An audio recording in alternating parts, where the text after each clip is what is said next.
Hey, it is that kind of day. You know what time it is. It is time for the Dream, Believe, Build Run to the Roar on Purpose Forum. I'm so excited to be celebrating my 5th anniversary with you all for the publication of my book, From Dream to Reality, Navigating the Path of Your Life Purpose.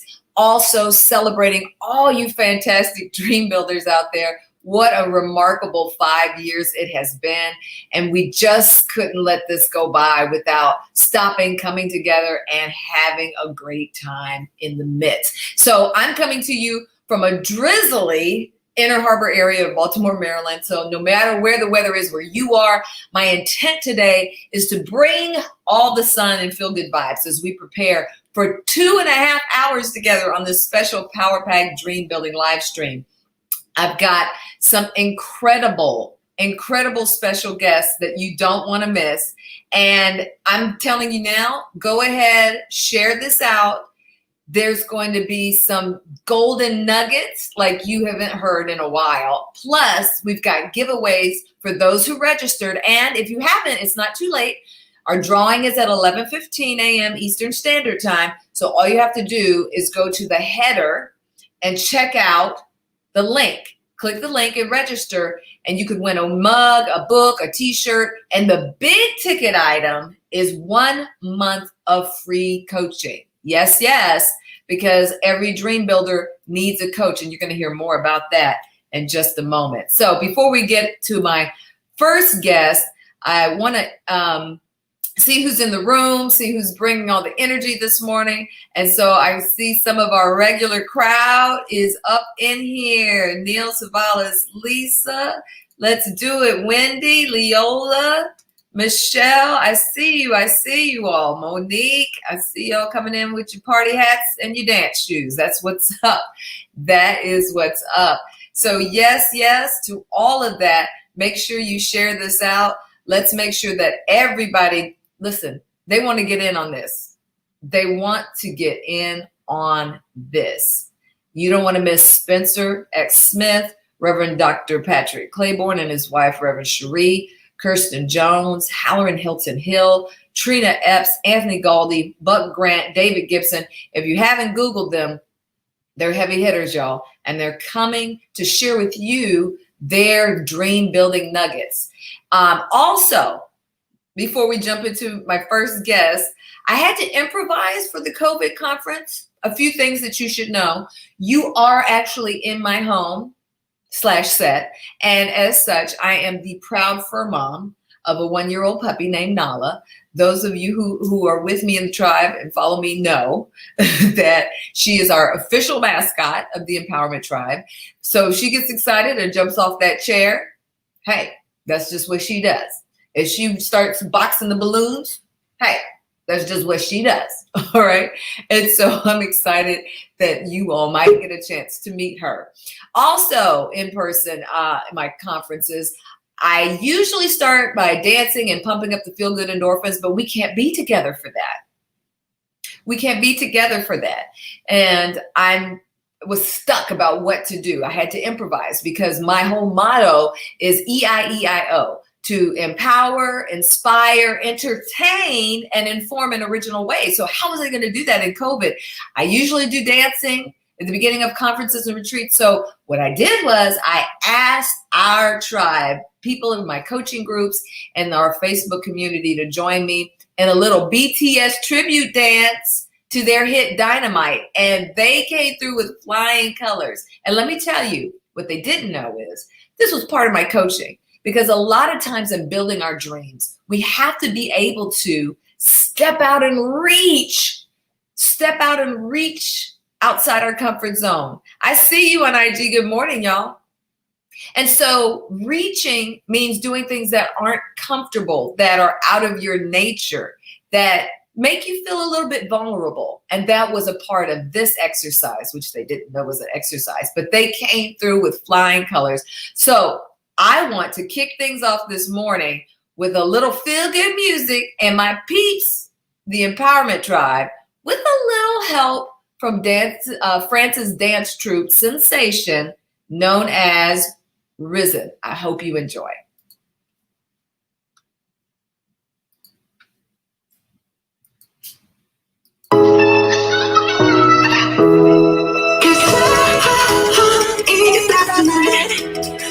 we bring the fire to the night.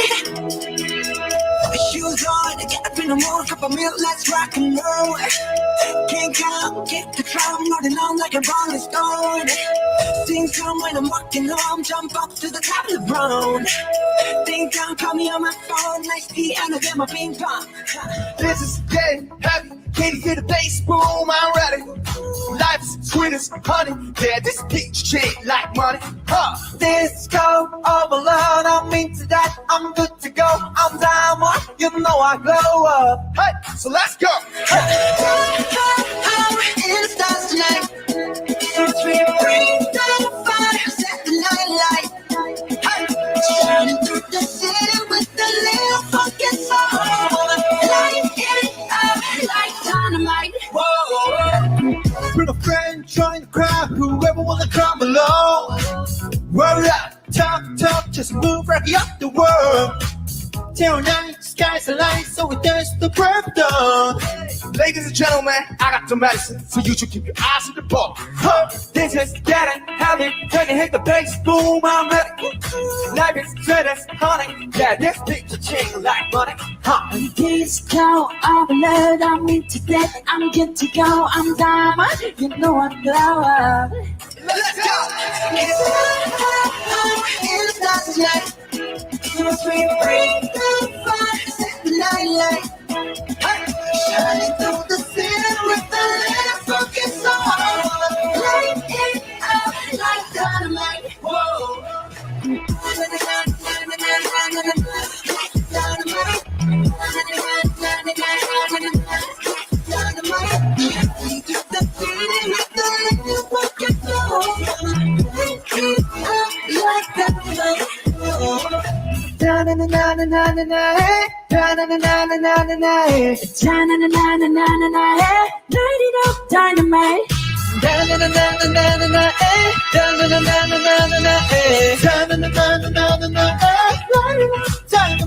You can turn it's just night. So to bring the fire, set the night light. Hey! Shining through the city with the little fucking soul. Light it up like dynamite. You can turn it's just night. So to bring the fire, set the night light. Shining through the city with the little fucking soul. Light it up like dynamite. Like the dynamite. Shining through the city with the little fucking soul. Light it up like dynamite. Whoa. Yes, yes, yes, yes to the empowerment tribe. Y'all rocked that. Y'all rocked it. I'm so proud of you all. That was so awesome.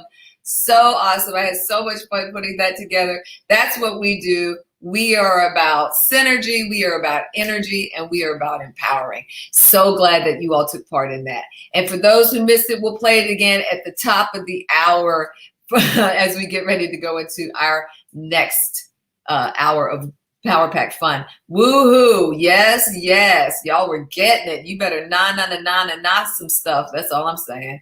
All right. Well, we're going to get ready to get into our first guest today. And I'm excited because we're going to be talking about dream building from a bunch of different perspectives. And it's important that you don't get hung up on just looking at one particular area of your life. And for that reason, I've gotten a bunch of people together who are going to be speaking from different perspectives, different angles. And one of the angles I wanted to talk about today was this place of building dreams from home base. You've got to have home base in order to be grounded, right? And sometimes that means physical home. You got to have basic home, food, clothing, and shelter, that kind of thing. But also there are those of you out there who want to actually build home. You want to have a home, you're not a homeowner, or maybe you used to be a homeowner, all of those things. And we've had so many things to, lament about through this year of the pandemic and racial discussions and all of that.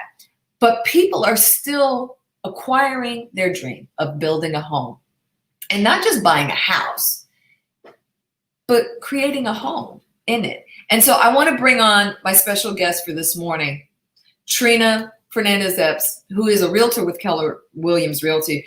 And she spent 14 years devoting herself to turning the dream of home ownership into reality for clients. And so she not only helps them fulfill their dream, she also was building her dream as being, the top in her game. And it's proven well for her in her sales volume exceeding $60 million. The girl is heavy. She knows what she's doing. That's one side of her dream. The other side of her dream was building home and family. And so her 14-year-old son and husband, Duran, provide the sunshine of her life, keep her balanced, keep her on her toes too. She's passionate also about gratitude and giving. So she has some very special philanthropic things that she's a part of. Those dreams for her helped her in 2017 to found and create GLAM, which is GLAM, Give, Love, Abide, Manifest. It's a nonprofit initiative that provides feminine hygiene products, pouches to homeless women and those who are underserved locally and globally. She's just recently added Puerto Rico and Uganda to the latest areas that they served. So, we've always said that dream building isn't just about building your own dream, but taking what you build and then giving and sharing it with others. So I would love for you all to get in the chat room and give a big radical hospitality type greeting to my guest this morning, Miss Trina Epps. Good morning, my love. Good morning. How are you? I'm wonderful. That song was awesome. I was in here like, I know. I want to be in the video. Getting in. I'm so glad to have you on this morning. First of all, kudos to all that you've accomplished and created, not only in your work, but in your nonprofit, which is amazing and a very important area of need. So thank you so much for wanting to even do that. I want to start by asking you, for those who want to build their dream of home ownership, and I want you to kind of layer it with how you built your own dream. How important was finding opportunities in the midst of disruption? How important is that for the time we're living in? I think I always tell just my clients to get into curiosity about it, find information. If it's something that you're interested in, begin to start reading, even if it's just something, small. Begin to learn the process so that when part of dream building is setting a goal. So maybe just beginning to read and interest yourself in what home buying looks like is the very beginning of it. Mm-hmm. And so in this time, like I said, we're in a pandemic, right? And here we are trying to figure out life. You've still been helping people get to that place of home ownership. And I was really interested in that because to me, it is a model of how you don't let conditions, circumstances, and situations keep you from attaining and building your dream, right? So what are some of the fears and some of the misconceptions? Because I believe that whether it's buying a home, whether it's starting a business, whether it's, making yourself available for relationship, whatever the dream is, whatever area of life, I believe that there are fundamental blockers in our mindset that keep us from buying a home, from pursuing, starting a business and all those things. So what are some of the blockers that you find in mindset when you're working with your clients? I think a lot of the mental blockers come from just how we grew up. So my mom didn't have a house. She never, that was never a goal for her to have a house. Or I've had a bad experience. I've been evicted. I don't have enough money. My credit's not great enough. and some people just don't know. So when I started out in my career, there was a exercise that I used to do, especially for my tenants. When I used to teach classes, I used to have them bring their rent in cash to our consultation. And then I would ask them to wrap it up, and I'd ask them to put it in a wastebasket, just an empty basket for the entire time that we were going to have our consultation. And they would be like, why would you, I mean, in the trash can? And I'm like, yes. And at the end, I would explain to them that was what you're doing every single month. Like, so they didn't realize in their mind, they had to physically see that me putting this in the trash can is what I'm doing every month. And like, how do we remove that? How do we remove that blocker to get your mind from realizing that I'm wasting this and not building myself, but instead how do I begin to build my dream? And so that was a really, really powerful exercise. I mean, obviously we took it out of the trash can, made sure their money was all there, but yeah.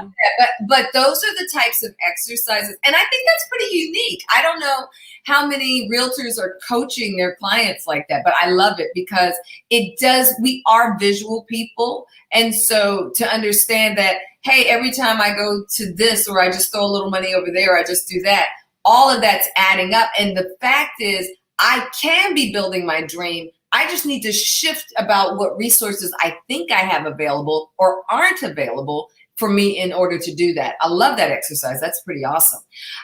In your own dream building journey, what would you say is something that has been one of your biggest dream builder blockers that you had to overcome?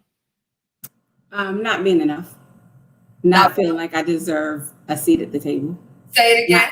Not being enough. Not feeling like I deserve a seat at the table. Let me just say, I didn't hear you, but now that I hear what you said, the way you said it represents so many people, because not feeling good enough, because we're going to make that small, right? Because that's how it makes us feel. And first of all, I want to thank you for being transparent, because I try to share, that no matter what level we get to, there's always like that little voice that will come back and say, okay, well, you were great at the last level, but you're not, you're in over your head now. That inner critic always shows up. And so you are spot on about what I find as a mindset coach is one of the number one things to dream blocking, no matter who you are, no matter what dream you're trying to build. And how have you attacked that mindset?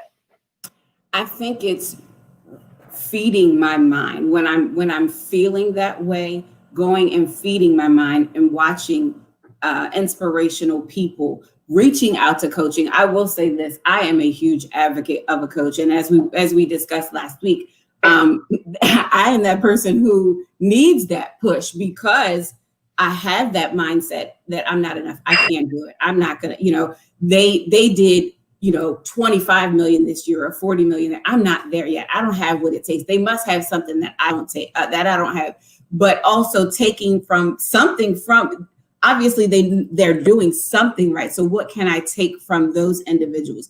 Everything for me leads back to education and really enriching myself. Just finding a way, like I said, I always say changing my mental diet. I've got to change my mental diet. So when I get in that space, I've got to go listen to somebody. I've got to go watch something. I've got to contact somebody who can maybe pull me out of that space. My. I love what you said about the whole coaching thing. And, we did talk about that. And I have one of your colleagues that's going to share a little video in a minute about the importance of having somebody lift weights with you and hold you accountable. And so I thank you. I know that your best is yet to come. Your nonprofit is phenomenal. You all follow her so that you can find out more about that. I want to ask you, how are you running to the roar these days when it comes to your purpose? How are you running to the roar?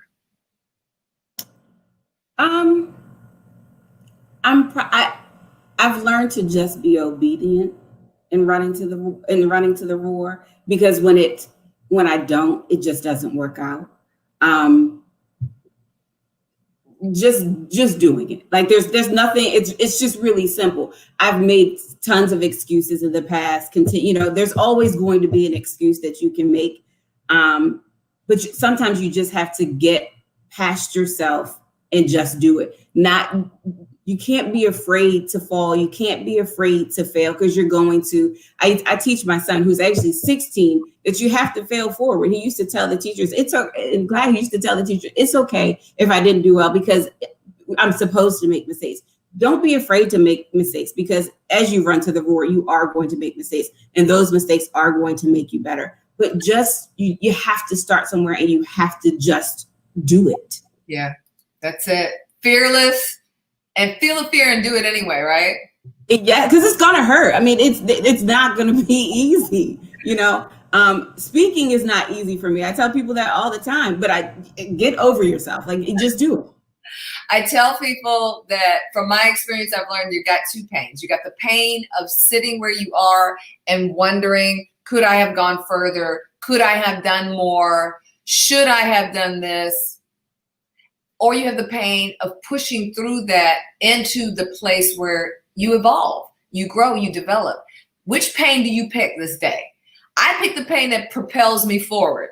That's the pain I pick. And it sounds like you are too. Thank you so much, Trina, for coming and sharing your giftings and just encouraging people that if dream building is your home, if home ownership is your dream for the season, you can do it.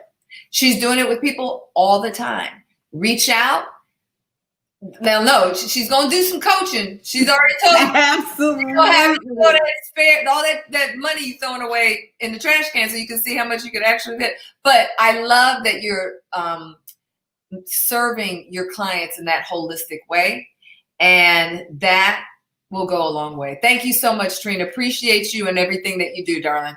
Thank you for having me. Thank you.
I'm still dreaming. How about you? How about you? My path has taken many different steps and many different twists and turns, but I am walking in purpose, running to the roar, setting myself up to win in 2021. I hope you are too. Thank you, Trina. Appreciate you. We have been together for almost the entirety of this pandemic. Started out every day, went to 3 times a day. And today we're going to be together for 2.5 hours, celebrating the 5th anniversary of the publication of my first book, From Dream to Reality, Navigating the Path of Your Life Purpose. You saw my path. I think what I've learned, and I say I have a PhD in, is that repositioning is a real thing. Look at purpose as a big umbrella. For me, that purpose umbrella is defined in the acronym EIEIO, to empower, inspire, entertain, and inform people in original ways, right? But under that umbrella, I have been a journalist for almost 30 years, an entertainment host for some of that time. I began consulting nonprofits. I went out on my own as an entrepreneur, doing my own thing and consulting businesses and celebrities. And then I started working in ministry, and not just working in ministry, but getting deeply involved in ministry so that the other giftings and things that are in me could come out. I wonder how many dreams you're sitting on because you think I have to pick one. I can only be in one place or one space. Not true. One umbrella, many roles. And I hope that you are still dreaming. Jennifer says, yes, yes, she is still dreaming. Savala says, all I can say is, wow. Well, thank you, thank you, thank you. I hope that you all see something in that inspires you all to keep dreaming, believing, and building. Hey, Pamela Gill, thank you so much. You still dreaming? That's what I'm talking about. That is what I'm talking about. And so we're going to continue to move forward talking about dream building. Another area where people want to build a dream, they don't think of it in those terms. They just think, you know, it'd be nice if I had a relationship. Maybe you have always wanted to be married. Perhaps the relationships that you're having aren't really, you know, filling you right now. They're not meeting your needs, or you don't feel like you're growing in them. That is always an indicator of whether you should stay in a relationship or not. But what do we do when that's our dream? And it depends on somebody else's involvement. Most dreams do, you know, but this at a whole different level. Well, I wanted to bring on a couple that's very special to me. They are so special, they're like family. So special like family, like I forgot to even get their bios like I did for everybody else because I just know them. And I was like, oh, you should have gotten their bios. Well, that's not good. We're going to work through all that. I want you all to get your radical hospitality out for some favorites of the Dream, Believe, Build movement. They were there. They helped me give birth to this book.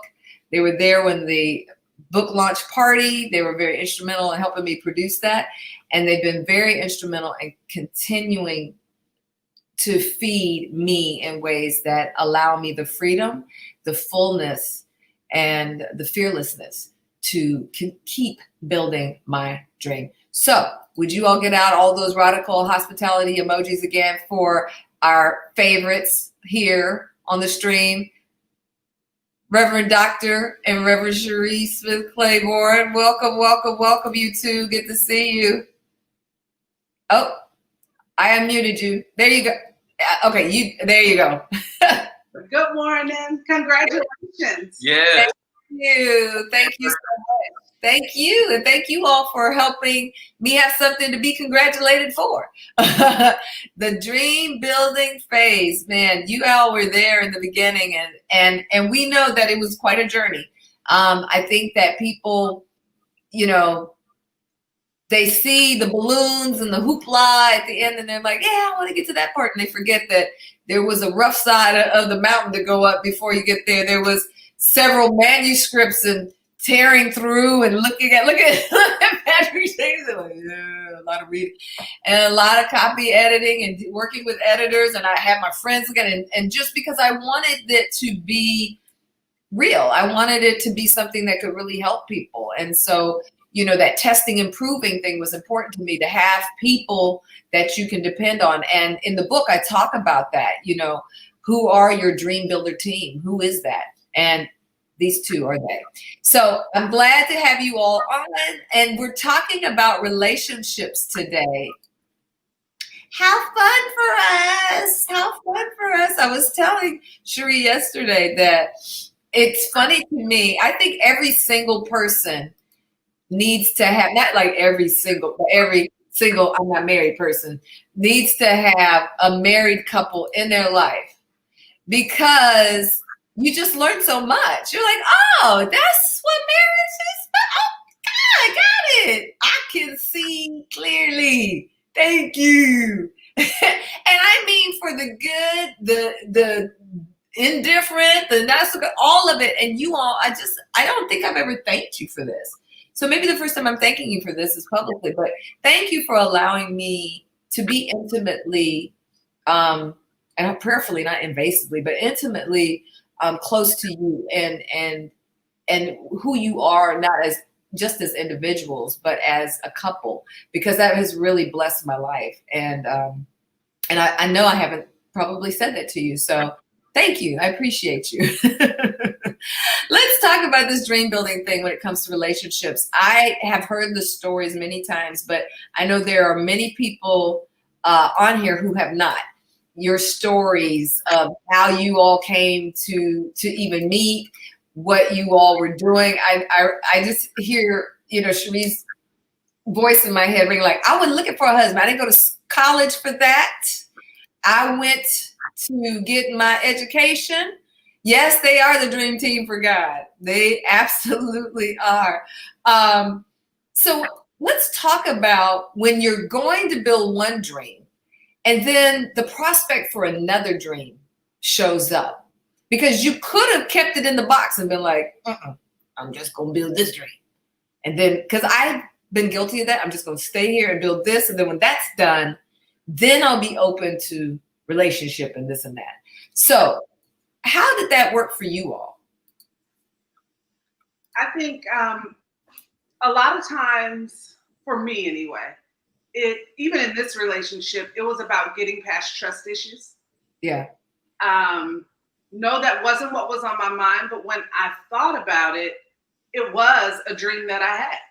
And so I think sometimes we can come up short when we try and box ourselves in. And sometimes it's not even about coming up short. It's about where you put your effort is where something's going to grow. And you just have to decide how much effort you want to put somewhere, because all dreams require a lot of effort.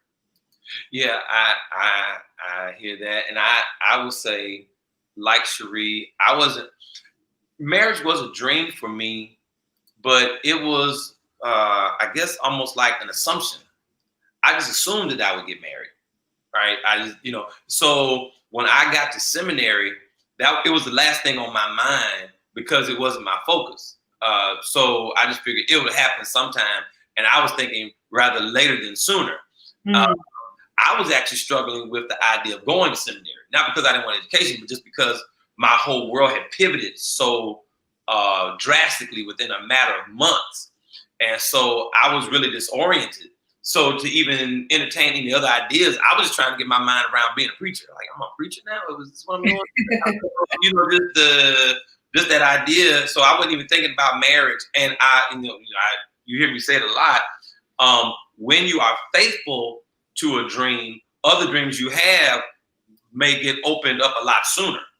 And the more faithful I was to that dream of falling enrolled in ministry, it just so happened this one just came. I mean, literally out of nowhere. You talk about not looking for it, it just right there. Yeah. I think there are also other somewhat barriers in that we were young. I mean, we're still young. Let's be clear. We were really young then, and so both went to seminary straight out of college. And so, like, youngest ones in our class. And so the idea of getting married wasn't there because we still thought we had a lot to accomplish. And so I think that can be part of it too. You're thinking about having money. We didn't have money. Like there was no money. We Look at this. all those things like, and so those are the kinds of things that make you say, no, it couldn't be time because these things don't seem to line up. So this couldn't be. Yes, that's so important. That we don't look for the dream because we don't think we have enough. And we just heard Trina talking about not being enough. Sometimes you don't think you have enough, or I am not where I think I need to be in order to have this dream. I need to have a 401k. I need to have 6 figures in the bank account. I need to have some titles behind my name. I need to have all these other things in order for it to happen. And what we do is we put God in a box and say, well, God came, because the whole definition of miracle is it defies our expectations, right? Yes, I was saying guilty, because I mean, even in the last 4 years, that has been my thing. Like, I'm not gonna focus on dating. That just takes too much energy and stuff. I'm going to build my dream. I'm going to do what I feel God has for me. And then when I get to a place where it's settled out, then I'll be open. But that to me is hilarious because that it never works like it never works like that. Nothing in my life has ever worked like that. Let me ask you all, what was the biggest ever really settle out? Right. And right. So, yeah. And I will say this, it happens when you're not actively pursuing it. Because really we were working on our individual dreams and that brought us together essentially. So, there are things to do, but it's not like, okay, I gotta get there. It wasn't. And it wasn't work. I think that's the other thing. Like we weren't having to try to be together in our getting together. It just flowed. Yeah, and we found that when we got together, we would kind of pull apart. We're like, why are we getting together like this? It was all the time, all these life circumstances. Really, God was pulling us together, and we were like, why are we together like that? I'm so mad at y'all's faces right now. Let me just say, you're getting so much love in the chat because people who've never met you personally, but just have encountered you either through my stream or on your stream. The Reverend Dr. Patrick Claiborne is the senior pastor of Bethel AME Church in Baltimore, Maryland, where Reverend Cherie is first lady and executive minister with no paycheck to our entire congregation of over 1,500 butts and seats, and then more online. And in their own rights, heavy hitters. I mean, you're talking about a professor. He used to be a professor at Drew and now for Wesley. Yeah, Wesley Theologian School. I mean, so, and Reverend Cherie publications. She's worked with women's advocacy groups in her own right. They both preach and teach around the globe. And so I think it's always interesting when you have people that have two heavy hitting things going on in their life. Plus, can we just mention my godchildren, Patrick P2 and Joya? You throw that in the mix. Like, how do you do? I remember sitting in Atlanta at one of my favorite breakfast spots. You knew you were pregnant. I didn't know you were pregnant. And we were talking about children and stuff. And I was like in my finite mind, I was like, but how would you even do that? Like, how would y'all even do that? Like, I was really trying to figure out, you're sitting there looking at me eating your pancake. Like, girl, I'm about to be doing it. Like, you didn't see that. Right. So what does running to the roar look like for you? Because we just established that things don't get settled in neat little boxes. So like, okay, this is wrapped up and now we're going to have children. And now this is wrapped up and now I'm going to, continue thriving in ministry. So how do you all run to the roar? And what does that look like for you? I think part of our running to the roar is realizing we are the roar. Wow. When we move in our own roar, when it's passion driven, it's not as difficult. It's still hard. I think that's the other thing. Sometimes we're looking for things to not be hard. Yeah. And hard isn't always bad. It's difficult, but we were made for this. And so I think it's remembering that and that it all really does work together for our good. Sometimes we're giving each other side eye, and it's not, we're grinning now and we're happy. I am happy. But that doesn't mean every day is like woo, woo, woo. And I think sometimes that's what we're looking for in marriage, for things to be lined up perfectly and everything to always just flow so nicely. But even the ocean has currents. Even the ocean has mighty waves. And so I think when we look around us and really just take the time to see what goes on around us, you see that it's a relationship. There's going to be some ups, some downs. When we had Joya, well, the time period you're talking about, that was something we had prayed for long before. Gone through a couple miscarriages. So it wasn't something that we were even like, okay, this is what's going to happen now. But when it did, we had to remember, but wait, that's something we prayed for. We had kind of left it off like, okay, I guess this isn't going to happen. But it's that remembering what you already prayed for and that God has already got it under control, even though we don't know when this is going to happen. And so I can go on. Yeah, I think running to the roar for me is holding on to the dream.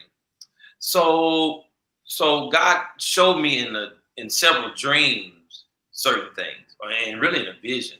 So in a vision, God showed me us getting married, right? So there's that. Yeah. Yeah, there's that. And I won't take up the time, but we can have like 2-3 hours talking about this. The thing is, I'm laughing. Let me tell you why I'm laughing. I'm laughing because even though God showed you that was your wife and showed you all getting married, you didn't do that creepy thing that some people do where they have that knowing and then they come up to you and say, God told me, yeah, you gonna be my wife. Like, you didn't do that creepy thing. Well, he didn't do the creepy thing, but he did say it. Yeah, I said it. But she asked though too. But it resonated. She asked. So, but if I remember the story right, you could tell that God was speaking to him, and you asked him, "What did God say?" Absolutely. See, that's what I'm saying. I don't believe in the creepy. I'm gonna follow you around because God told me. But God tells me too. We're gonna have a problem if you don't back up. Let me tell you, speak to that. I mean, can you just speak to that really quickly? Because sometimes God reveals the dream, and you have it in your heart.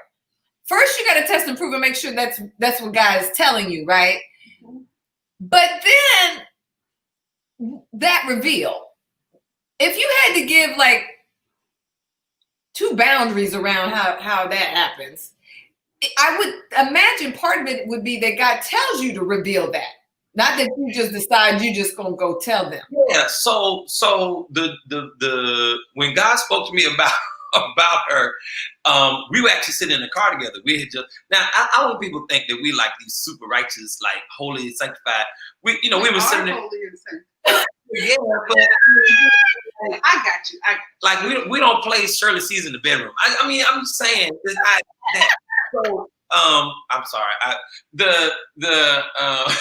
So when guys, we had gone to a Bible study together, and we had come back, and she was actually dropping me off at my place, and I was God started talking, and that's when she looked at me and said, "What did God say to you?"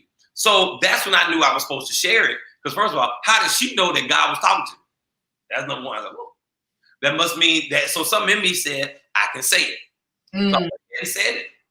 That was a transparent moment and vulnerable moment for me, because she could have said, well, God said, but I ain't with that.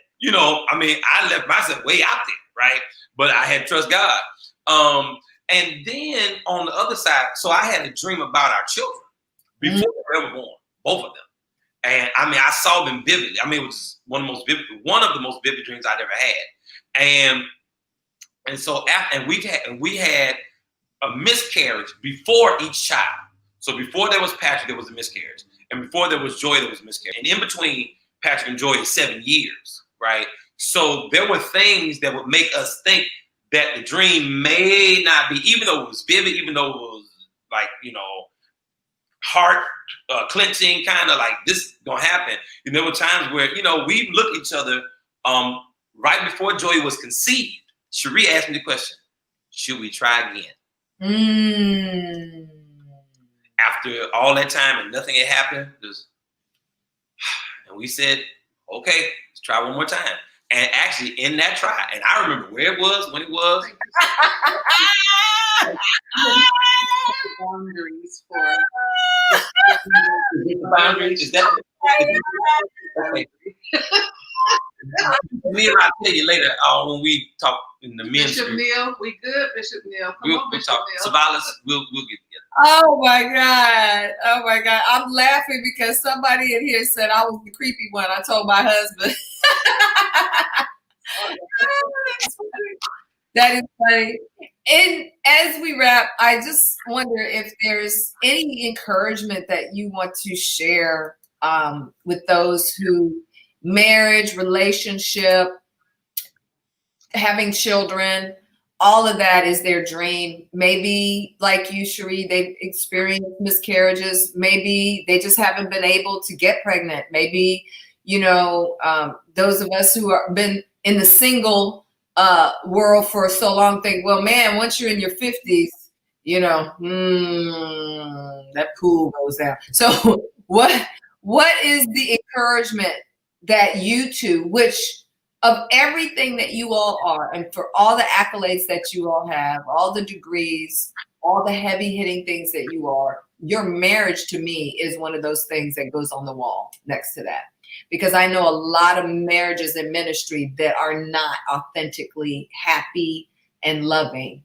And that's not to say that y'all don't have regular people stuff, but when you are genuinely happy and loving, and that is evident from your interactions, there's no show in that, because we feel it, we know it. I'm up close and personal to it, so I see it.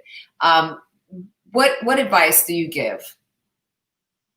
I think a lot of times I'm slow to give advice, but what I will say is don't let go of your dream. We've been talking at church about Psalm 139, search me. Yeah. And so ask God to search you and reveal to you if you really want to be married. Yes. I don't believe marriage is for everyone. I just don't. Especially not in the traditional sense of marriage. Then if God shows you that, that really is for you, then the question becomes, but what would that look like? And being open to molding that with whomever God sends for you. Because everybody's marriage shouldn't look the same because everyone is different. And I think that's where we get caught up. Sometimes we're thinking like, oh, I saw my parents and I want that, or I don't want that. But there's so many things in the in-between. And so if you know that's the dream, don't let go. That's how we got kids. We didn't let go. Yeah. Because it was burning on the inside. There's a knowing. And then I would say, get her book. Get Jeanette's books. Stay on the stream. Because part of it is keeping yourself mind, body, spirit aligned. So that even when God searches you and shows you, when that person shows up, you're in a place where you can receive. Yeah, I wholeheartedly ditto all of that.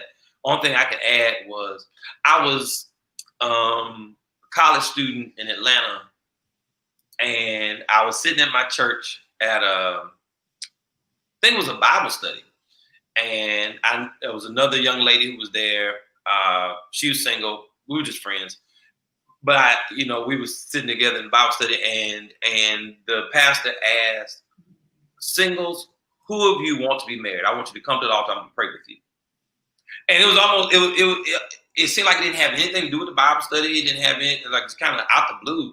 And it made anybody who was single almost have to openly confess. Now, if you want to pray from your pastor in that public space, you had to confess, I want to be married. It was like, I remember getting up, and I remember the young lady next to me was like, ooh, okay.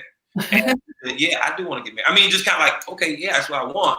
And it was almost hard because now that you admit openly that you want it, like, oh my God, what if it doesn't happen? Or what if it, so I think admitting to ourselves what we really want. Yeah. What we really want. And that's part of that search me. And then God, see if that thing is true in me. Is that true? I may be saying it because I saw it. I may be saying it because other people say I should have it. But is that really what I want? And God, is that really what you want from me? Is that what you designed me to do? And because the question is, do you want to share? Yeah. Oh, well, I mean, that's like a whole nother show. Like people who say they want relationship and marriage, but then you're like, oh, so you're going to have input on like what I do every day or say? You're going to be here every day. You still gonna be right, exactly. You all are hilarious, and they are loving you in the chat. They're saying thank you so much for your encouragement. I feel like you dropped a lot of nuggets that are going to help people in that mindset blocker of, first of all, I love that you said we are the roar. That really resonated, and also the fact that things aren't going to be bottled up in nice little packages. So just know that dreams overlap.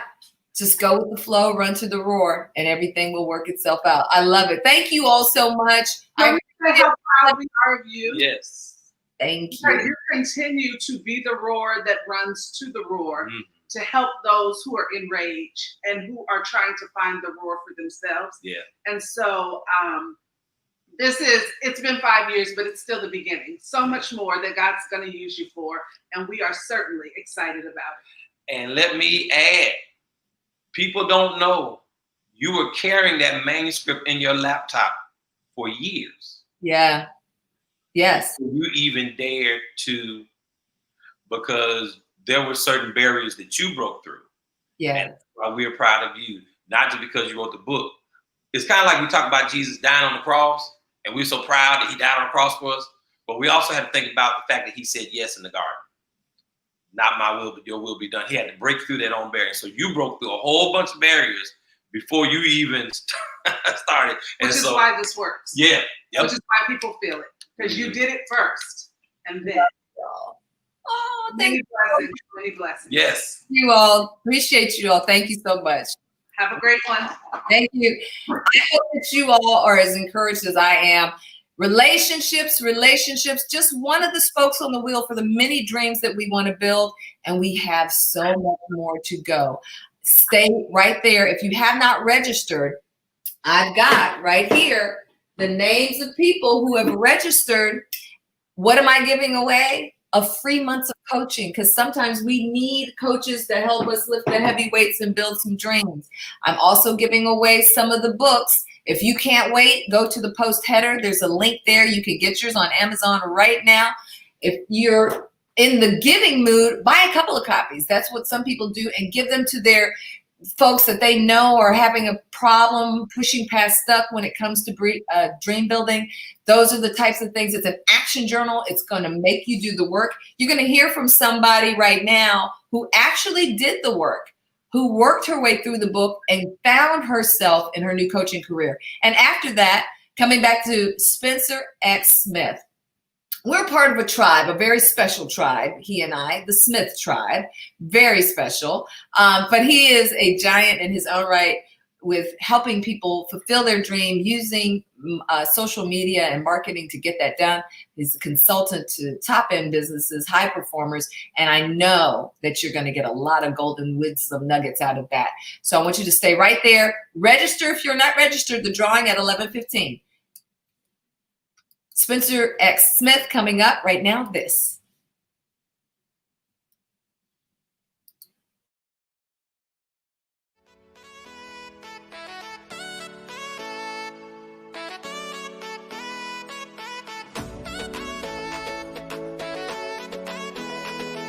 Hello, my name is Monique Arpagon, and I read From Dream to Reality when it first came out.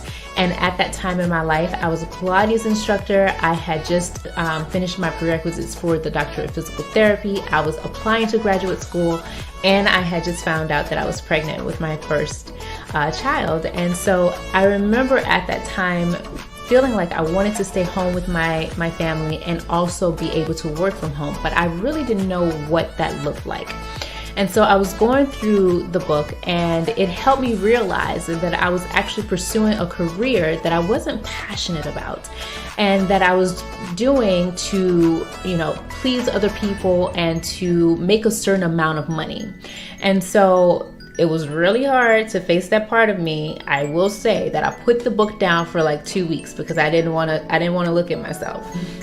But I did pick it up, and it helped me look at the different talents and gifts that I have and put them in a package in a way that worked for my values and for that time in my life. And so as I was reading the book, I actually signed up for a certification in health coaching, and I completed that. I'm now an emotional eating coach, and I've helped several women overcome emotional eating. I'm still home with my family, and I just really loved this book. It was so timely in my life. It's helped me so much. And what I love most about the book is the journey that it took me on. I will say that even if I had a thought or if a fear came up, it was like the next page addressed that thought or addressed that fear. So it was just such a beautiful journey that it took me on, and I'm just so grateful for it. Thank you so much, Jeanette, for staying in your place of purpose, and happy 5-year anniversary. Love you. Mwah. You have to stay on the path and keep building your dream. And when you do that, you get to meet really cool people along the way. And I am fortunate to have done such in the next guest I have. Spencer X. Smith is the founder of social media marketing company Amplify, which I love the name. And he's an instructor at the University of Wisconsin and Rutgers University. He's formerly a VP of sales for 2 Fortune 100 companies. He's deemed a social media expert by Forbes, and Amplify is the winner of 5 consecutive In Business Magazine Executive Choice Awards for social media consulting company. He has spoken at over 250 events since 2015, including a presentation at the New York Stock Exchange in 2017. And all of that happened since the time I met him, since 2015. I mean, talk about the trajectory of this dream builder. He's got it done. So, Empowerment Tribe, get in the chat. You know what to do. Bring that radical hospitality and welcome my next guest to the program, Spencer X. Smith. Hello, my friend. Happy 5-year anniversary. This is amazing. Thank you for having me. Oh, no, thank you for being with me. It's great to see you. Too. It's been a while. Thank you. So much has happened since we met doing the Periscope thing. I mean, you just talk about a heavy incline there.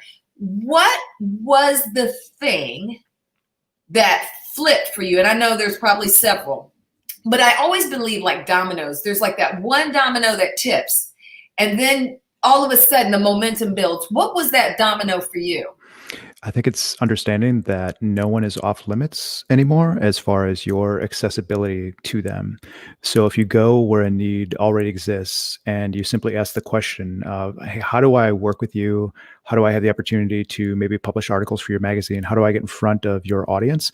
If we think first about how do we give, how do we identify those and then maybe give something to that person, I think it eventually comes back, but it's not always right away. So like you had said, that domino effect is a really good analogy for that. So that the more that we reach out, the more that we're able to figure out what it is that we can do to help people, the better off it'll be for everybody. And that's where I feel social media is such a great tool, is that oftentimes we look at it, it's like maybe it's people talking negatively, or maybe it's just people pitching what it is they want to sell. But if you can just reach out to people and say, how can I best be of help to you?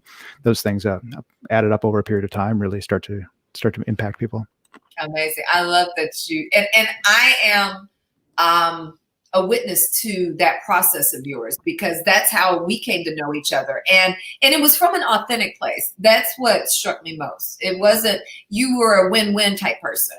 versus how can I get something from you? How can, and I think that something that's happened over the period of time where social media exploded, it's like the two-edged sword, right? So social media is great. It's how you use it. Social media is great, but then it has, as you mentioned, some of its lesser, likable attributes in that a lot of people feel like they got to hard sell.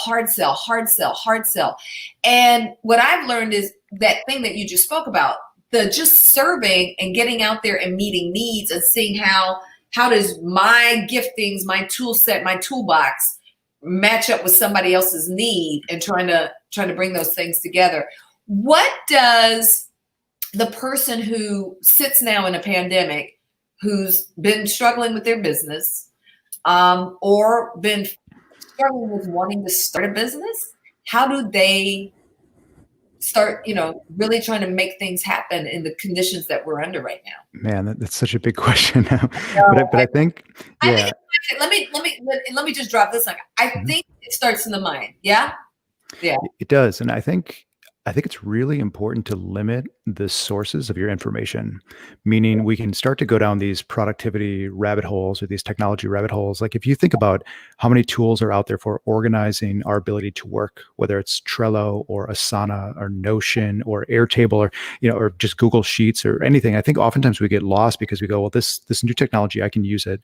It's a novelty, but then eventually you just have to do your work, right? And you essentially have to eschew the rest of the stuff. Like I know these things that I'm not doing, and I'm okay with it, because oftentimes if we take on too much too quickly, then we start to figure out, well, I think I'm doing the right thing, but let me just go check and let me go look at this other source of information, and that gets in our way of being productive. So I think it's important to understand that we have technology available to us, and because it's free, it makes it easy to either use it or not use it. But I think once we commit to something and we say, well, this is the way that I'm going to go for a while, and then come up for air after doing the work, figure out what I need to do to fix it or not. And so what I'd start with specifically is look for a little bit of inspiration from somebody like you, or from maybe somebody who's in your similar space, where if you go, I want to build software systems for accounting firms. Well, go and find those people on Twitter, find out what they're talking about, and then figure out if you can fit in that space, right? If that can be part of your community, and then riff with those people as to what it is you'd like to accomplish. So find a source of inspiration like you, and then maybe find those technical experts as well with whom you can commiserate, and then figure out how to best deliver your solution. That's awesome. I love that you use the musical term riff right there. Yeah. Know that you're a musician. Yeah. Under all that Fortune 500 consulting glow you got going on. Let's talk about that. I shared a video earlier about how my dream building path took all these different turns. And for me, it's been really important to hold on to the different pieces that don't even seem to integrate for any reason, but they bring fullness out of me as a coach, right? Who's the guy that started as a musician and then ended up where he is now, consulting, major corporations and such? How did that jump happen? I think first of all, the joke with drummers like me is, what do you call a person who hangs out with a bunch of musicians? And that's the drummer, right? So the drummer is just the person who doesn't really have musical talent, but you can maybe play sports, and that's like drumming's like playing sports, right? But I feel like what I looked at from the band perspective when we started it is it was really just the ultimate entrepreneurial endeavor for us, because again, it was going to venues or festivals or wherever there was that had bands and going, hey, how do we become part of this? What do we need to do to qualify to play at this festival? And I think you probably recall this many years ago that we talked about this, but the world's largest music festival is where I'm located in Milwaukee, Wisconsin. And once you've played that, you can go to other places and say, hey, we played the world's largest music festival. Could we play for you as well? And the way that we got that gig is by asking the question. Like I cold called their office and I said, hey, how do we become part of this thing? And it gave us step-by-step instructions. So I think the same thing, like when you did my intro, right? I reached out to Forbes and I said, hey, Forbes, how do I become part of your ecosystem? How do I get quoted in your magazine? They said, well, we have needs here and here and here. And I said, well, I could probably fit there. And then once Forbes declares you're a social media expert, it's a lot easier to go out there to other publications or to go to events or the New York Stock Exchange and say, hey, here's this publication that you know and that you trust calling me this. So it's a third party credibility. So I think all we got to do is look for it and then avail ourselves of it. That is one of my favorite nuggets that you always share is just go for the biggest giant. Just go and see what you have in common and find that place where you can meet a need. And hey, people need answers all the time. And if you're the one with the answer, you're in. Thank you so much, Spencer. I always appreciate our time together. Too long. Smith's got to meet up. So thank you again. And I want you to follow him. There's his web address. I showed it to you just a second ago, spencerxsmith.com. Go learn more about Amplify. It might be what you need to help build your dream in an area. Social media is such an important part of how we get our messaging out, and trying to get it out the right way is important. So this guy knows all about it. Make sure you go check him out. Thank you, Spencer. Thank you, my friend. Congratulations again. Thank you. Bye-bye. Spencer is also one of the voices on the back of my book. He lent his thoughts on some of the content, and I'm grateful for that. So I want to make sure that you now have an opportunity to register and to get into the drawing for either a book, this lovely mug we got going on, and t-shirts. And guys, don't worry, yours won't have bling, but ladies, we like a little bling. I got another heavy hitter, Halloran Hill, coming up. I want to share with you first that this whole dream building thing, it's going to build and test your stamina. It really is. And that's why coaching is such an important part of all of this. Because honestly, we don't hold ourselves accountable the way we should. But what do you do when you're a creative? How do you do that thing that Spencer talked about? How do you network in that space? What about if you have more than one talent? What if you're great in music, but you're also a tremendous communicator? Do those things even match? My next guest did just that. We're going to find out how he discovered his opportunities, how he came to have hit songs and a hit radio show, but more importantly, who he became in the process. Such an important thing. Halloran Hilton Hill is coming up. But right now, go register. If you're not registered, the drawing coming up at 11:15. 11:15, we'll be drawing. And the big ticket prize is 1 month free coaching to help you build your dream. 1 month free coaching to help you build your dream. Now, for some of you, books aren't your thing. I also have an e-course. This, and then my next guest. What if every detour on your path of purpose was a gift? Life happening for you, not to you. What if you stood up to old ways of thinking and went on a journey to recover what's always been there on the inside? What if the life you always wanted to create was on the other side of your next decision? You want transformation? Dream it, believe it, build it. Enroll now.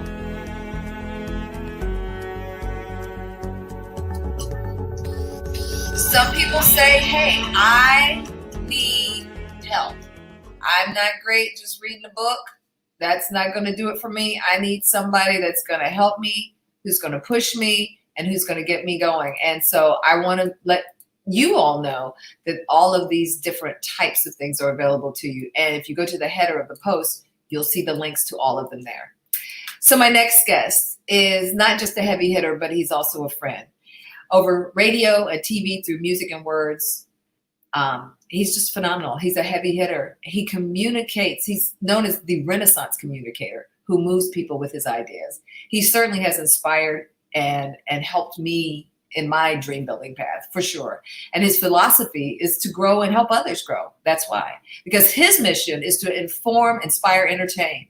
And he was just recognized by thegrio.com as America's 100 history makers, as one of America's 100 history makers in the making. Love that. Alongside First Lady Michelle Obama and basketball star Jason Hayward. So heavy in his own right. He steps heavy. He does everything from a TV talk show, Anything is Possible. He has a top-rated daytime radio talk show. He's been doing that for a while. If you look at the credits on some of your favorite songs, you might see the Triple H down there, as I like to call him, as songwriter, singer, and producer. I mean, listen, he's worked with Aretha Franklin, the late Whitney Houston. He co-wrote the song that we all love, Who Would Imagine a King? Huh? How about that? You all know it from The Preacher's Wife. So many things. He's written one of my favorite. I've got this one song that he's wrote that when I get married, I started to say when I get married, see me building my dream. He said, speak it, right? So I spoke it. It's on pause, just ready, queued up for the big day. So y'all get your radical hospitality emojis out, and please welcome my dear friend and my special guest.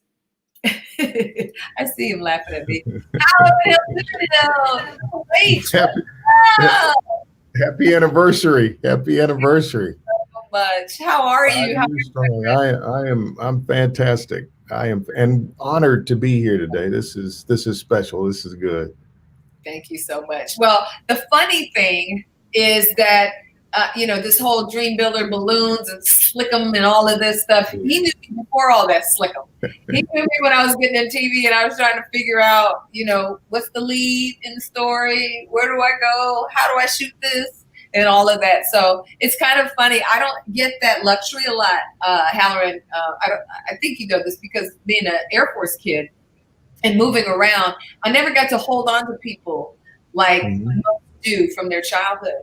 And so the best I have is from like when I was 17, 18, had started college, and you were people who not only was a friend, but you were a mentor in many ways. You, David, Kenny, you were my brothers and mentors. So let me just take the opportunity to say, for everything that I've built and for all the ways that you support, he's also a voice on the back of my book.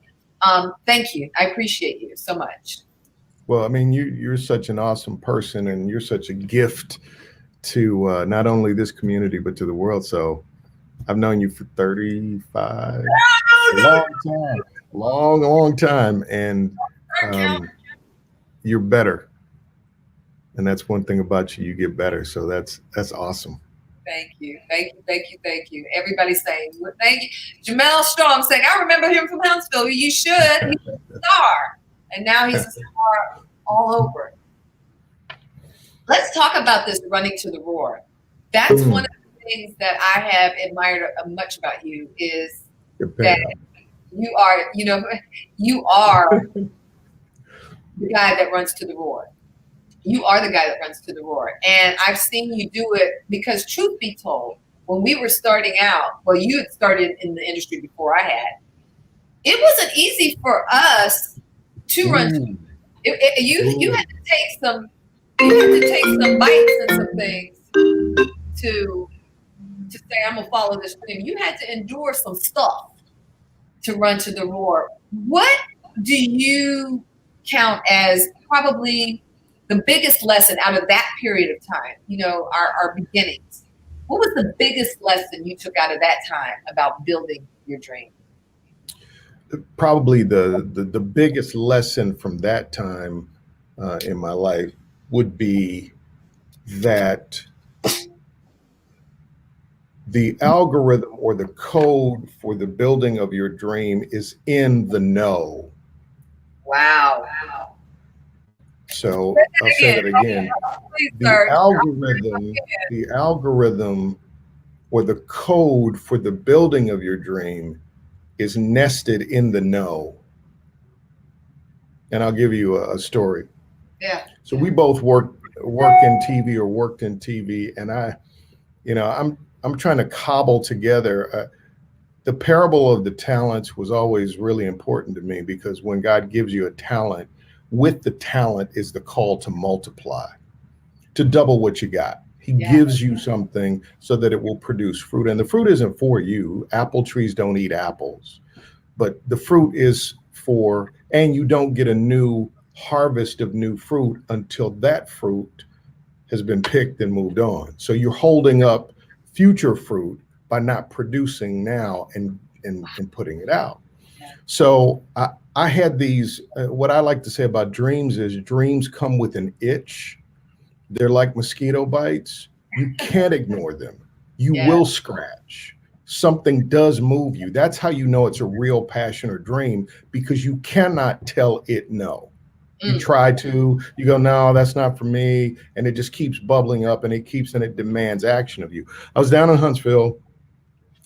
I don't know why I had this idea, but I had this concept that you would need to be, as a modern communicator, you would need to be able to communicate on many different platforms. So I looked at every form of communication, whether it was songwriting, storytelling, speaking, teaching, music, film, TV.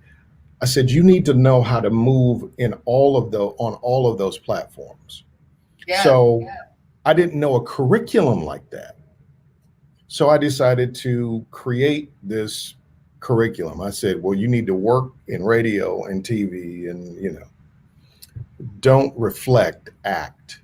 Yes, yes. So I went to, I think it was Channel 48, and I wanted to do sports, and I snuck in the back door at the TV station, and this guy catches me and he says, "What are you doing here?"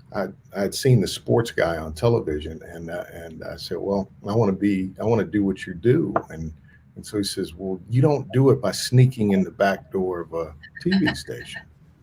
And he set me down, and he read me the riot act. He gave me a formal no. You don't have any references. You don't have an audition tape. You don't have this, you don't have that. And he was telling me all the things I didn't have. And dreams, when they are compelling, affect the way you frame things. If it's not a real dream, then all you hear is rejection, rejection, rejection, rejection. But if it is a real dream, you see instruction, instruction, instruction, instruction. He was literally giving me a list of things to do. Yeah. He said, you don't have references. So I just made that a thing to do, references. Right. You don't have a demo. I asked him, I said, well, what would a demo include? And he said, well, it would need to have this, and you don't have this and this. I said, okay. So he told me what I needed. And I remember I left the TV station and I went home and I said, there's your list of things to do.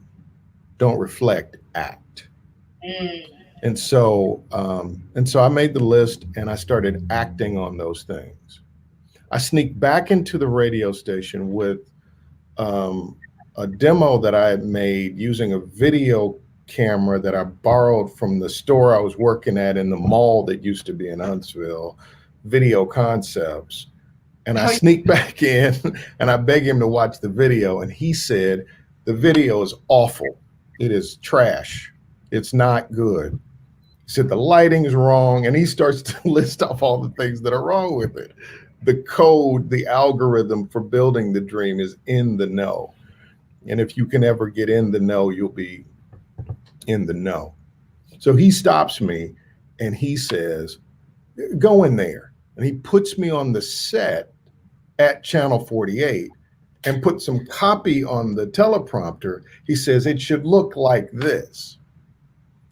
And I read the teleprompter and he makes a tape and he says, now that's a real demo. I said, thank you. You got a team that you stuck into to basically do a free demo tape for you. Right. I love it. So then I end up asking him, I said, well, would you mind putting this on the news director's desk? And he said, I don't know if I can do that. I sneaked back. They kept leaving the back door open, right? I worked there. You know. Going out there. Yeah. So I actually take my tape and my resume and all the things that he told me I needed, and I put it on the news director's desk, and I was hired as a weekend TV reporter. It didn't last a long time. It wasn't a big thing, but that was a turning point. Yeah. That the algorithm or the code for the dream was in the rejection. Yeah. If it's a quality rejection. Yeah. Right. So when we have great coaches like yourself, they offer two things, criticism and counsel. Criticism is identifying what's wrong. Counsel is how do we make it right? And great teachers offer both. They stand on this side of the street where the criticism is, the critique is. They watch the film with you, but then they cross the street with you and they give you counsel, and they call you to action after the script has been written, after the play has been written, after we set the lights, after we've gone through rehearsals. The director at some point goes, action. Stories are told in 3 acts. They're called actors. Don't reflect, act. Yeah. Do it. Yeah. So I just have to imagine that all the people hearing the no's really propelled you and set you up to be the guy that in the room with an Aretha Franklin or Whitney Houston. To work with some of these folks like Fred Hammond, we both worked together. I was there. Doing these things with great people. You had to be willing to humble yourself and hear and be able to also listen, to be in those rooms. Some people ask me, what does it take to get in the room? What does it take to get in the room? And my thing is, well, first of all, what do you have to offer? Like you learned, what do I have to offer that meets that need to be in the room? People get in the room and then they don't know what to do. It's like, don't do that, because then you won't get back in the room, right? Except if you're Halloran, you can sneak back in the door. But I imagine that all of that, built you up to that place where you could work with such heavy hitters. And finally, I just want to ask you, what is your parting encouragement about running to the roar? We're in a pandemic. We're in a huge race discussion around the world. In our country, we're getting ready to figure out who's going to take the lead seat at the table at the head of this country. How do we run to the roar with all of this going on? if God has called you to something, if you've been called to do, and we all have been called to do something with our lives, it's not conditioned upon circumstance. So, I mean, running to the roar to me is you have a dream, you decide to act. And that's probably the key thing I want to say today is act. Don't reflect, act, start, go, right? I would say this is the greatest opportunity. We're not defined by just what we do. We're defined by what we do against the backdrop against which we do it. In other words, if you climb a little hill, you come down from the hill and everybody goes, okay, you climbed the hill. But if you climb Mount Everest, then you get known as a mountain climber. So in times like this is the time to act, because when the times are difficult, if you can stand up during difficult times, one, you're going to be stronger because of the resistance. You're going to be sharper, stronger because of the resistance, but you're going to show up as a better person. So don't become discouraged by what you see. Don't give up because of what you see. Keep going in the back door. Keep taking the rejection and flipping it into your code. Don't reflect, act. Define what you want. Design a path to acquire what you want, but then do it. Heavy words. I hope y'all got that golden nugget right there. There's his website. I hope that you will connect, HowardHill.com. Make sure that you go and check him out. Great guy, great wisdom nuggets. I mean, great teachings that you do too. I love some of the teachings that you've been doing, and just really putting yourself out there to make sure that people are inspired and encouraged. Thank you for being one of my personal dream builders. Thank you for being a you brother. Helped me a whole lot. Like you a helped brother. Me a whole lot. Yes. Yes. Take care. We'll talk soon. All right. See you. Just amazing, y'all. That's the kind of stuff we're talking about. Being able to work with somebody that can give you the critique, the criticism, the counsel, and the accountability, so that you can build that dream. I love, and you all picked up on it too, that quote, the code for building your dream is nestled in the know. Nestled in the know. Yes, awesome stuff. And we've got even more heavy hitters coming up. I'm glad that it resonated. I see you all. Yes, yes, I see you all. And so that's what dream building is about. Can you hear a no and press forward anyway? Can you hear a no and run to the roar? Can you hear a no and not let it shut you down? Can you let it fuel you for what's ahead? That's the question. That's the question. Coming up, my guest is David Gibson. He's the founder of a personal development company, Elevation is a Must. He is host of the Dreamcatchers Worldwide broadcast, which is where I met him back when I started my Periscope game. I was doing Dream Builders, he was doing Dreamcatchers, and I just knew at some point in the future we were going to have to bring those tribes together. And so he's an author, he's a professional speaker and success coach. He's on a mission to empower leaders to envision greater possibilities and experience greater in their lives, in every area of of their lives. He's dedicated his time to all of this and to make sure that people have tools, real practical tools, not just a lot of hoopla and inspiration. I watch him from afar. We've never really worked together, but I admire his hustle, but I also admire the genuine God-given gift in him and the way that he loves on people through the way he serves. So again, I want you all to get your radical hospitality out. Come on, Empowerment Tribe. Let's welcome the Dream Catchers into the ring with the Dream Builders. Here he is, David Gibson. What's up, my brother? Great day. How we feeling? Appreciate the kind words. Very encouraging. Thank you so very much. Thank you for what you are and all that you do. Yeah. I know that you were in the room, in the virtual green room, when you heard my last guest, Howard Hilton Hill, and I saw you nodding to a lot of things that he was saying. I just want to ask you about your trajectory. When I first met you, I just knew you as a guy that had a great passion, a great gifting. I wasn't even familiar with everything that you did, but I did watch you build a powerful network of people that were committed to better in their lives and committed not just to better for themselves, but better so that they could help somebody else. And I always feel like that trickles from the top. That messaging has to trickle from the top. What was your goal when you first started on social media, on Periscope, with the Dream Builders franchise? Well, essentially, it was very simple: to encourage at least one person each and every single day.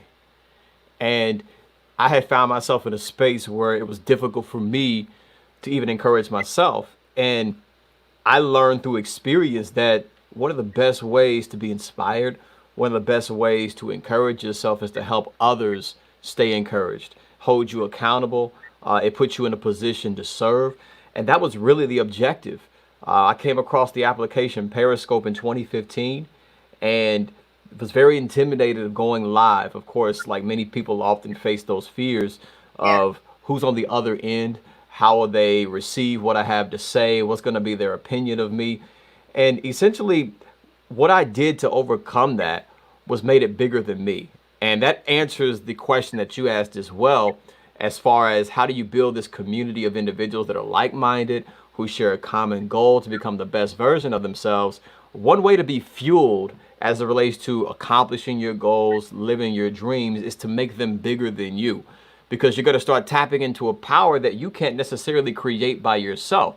You move differently and your grind's a little different when you know somebody's counting on you to be at your best, whether it's your family, whether it's your community, whether it's the people that you serve or cause that you're working towards. When you keep that top of mind, you put your feelings to the side, you place your fears on pause, and you move forward with passion. Passion is really that fuel that's going to help us get to that next level. That's awesome. I wonder, like all of us, we hit these dream building blockers, right?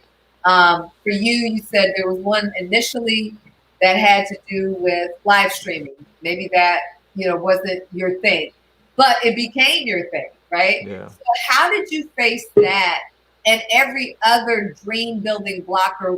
Just like, what's the DNA? We heard Howard talk about the code for him. He realized was nestled in the no. So when he heard the no, he just got information. He humbled himself enough to hear what do I need to be doing? What is it for you in the dream building that helps you keep running toward the roar? What are your tools? Well, let me rephrase it by saying this, like the question when you say that it wasn't me, and Ah, that's often a misconception that many of us often have and we carry, that we think that we don't have access to something, we don't have the capabilities to do something, so we don't identify with it. But the truth of the matter is it's already in you. There's things that we need to peel away, to eliminate, to disconnect from, so we can tap into our true and essential self. And yeah. that's what I had to identify. In some cases, of course, like the gentleman before us had highlighted so very eloquently, it's very important for us to learn new skills, to Yeah. learn new information, to acquire new information and wisdom that will help us grow and improve and evolve into our greater self. But I'm also a firm believer that learning isn't the most important aspect of it. In some cases, it's unlearning the things that we assume to be true, Yeah. unlearning those limited belief systems, those conditioned fears, those insecurities, those doubts that are ingrained within us that are holding us back from tapping into the very thing that we have a desire in our heart for. And that's where I found myself, where I had to discover many of the beliefs that I had were holding me back, and I was the one that created the beliefs. Yeah. And I tell many people, it's almost as if how our grandmothers and our parents operated. I don't know if your grandmother or parent was like mine, but when I would slip up, right, when I would act a fool, my grandmother would often pull me to the side and say, "Boy, I brought you into this world, Yeah. And she would snatch you down. and I can take you out of it," right? And the same is true for our belief systems. We created them, we manufactured them, we designed them, we brought them into our mental space. So therefore, we have the executive power to eliminate them. But the hardest part is to identify them, because a lot of these limited beliefs are happening undetected and unnoticed, and they just become a part of our personality, and we just accept them to be normal when it was never something that was meant to be. So we have to do the necessary work to identify what we're thinking, what we believe, and how our beliefs are influencing our behavior and the emotions that we permit on a day-to-day basis. In many cases, these emotions are often holding us back from living our best life. Yes. Yes. Yes. I call it undoing the doing. Yeah. It's what we think, what we experience, what we go through.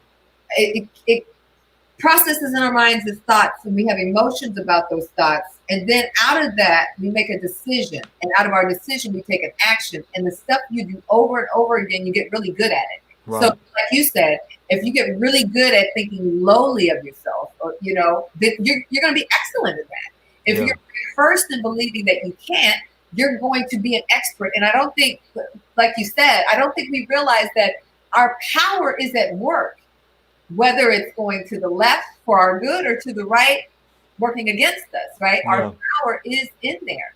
One of the things that I've been trying to share, and it's in the book, and I'd love you to speak to this because I see you as somebody who models this, is trying to figure out for people, how do I really pursue the dream? Like your tribe is dream catchers, right? Yeah. My tribe is dream builders and the empowerment tribe. And this is something that I've been trying to make sure that I always let people know is available to them, because there were old models that told us there's only one kind of way of doing things. Let me go to this one first. That you either do what you love, do what you're good at, or do what people want. That's the only choices that you have.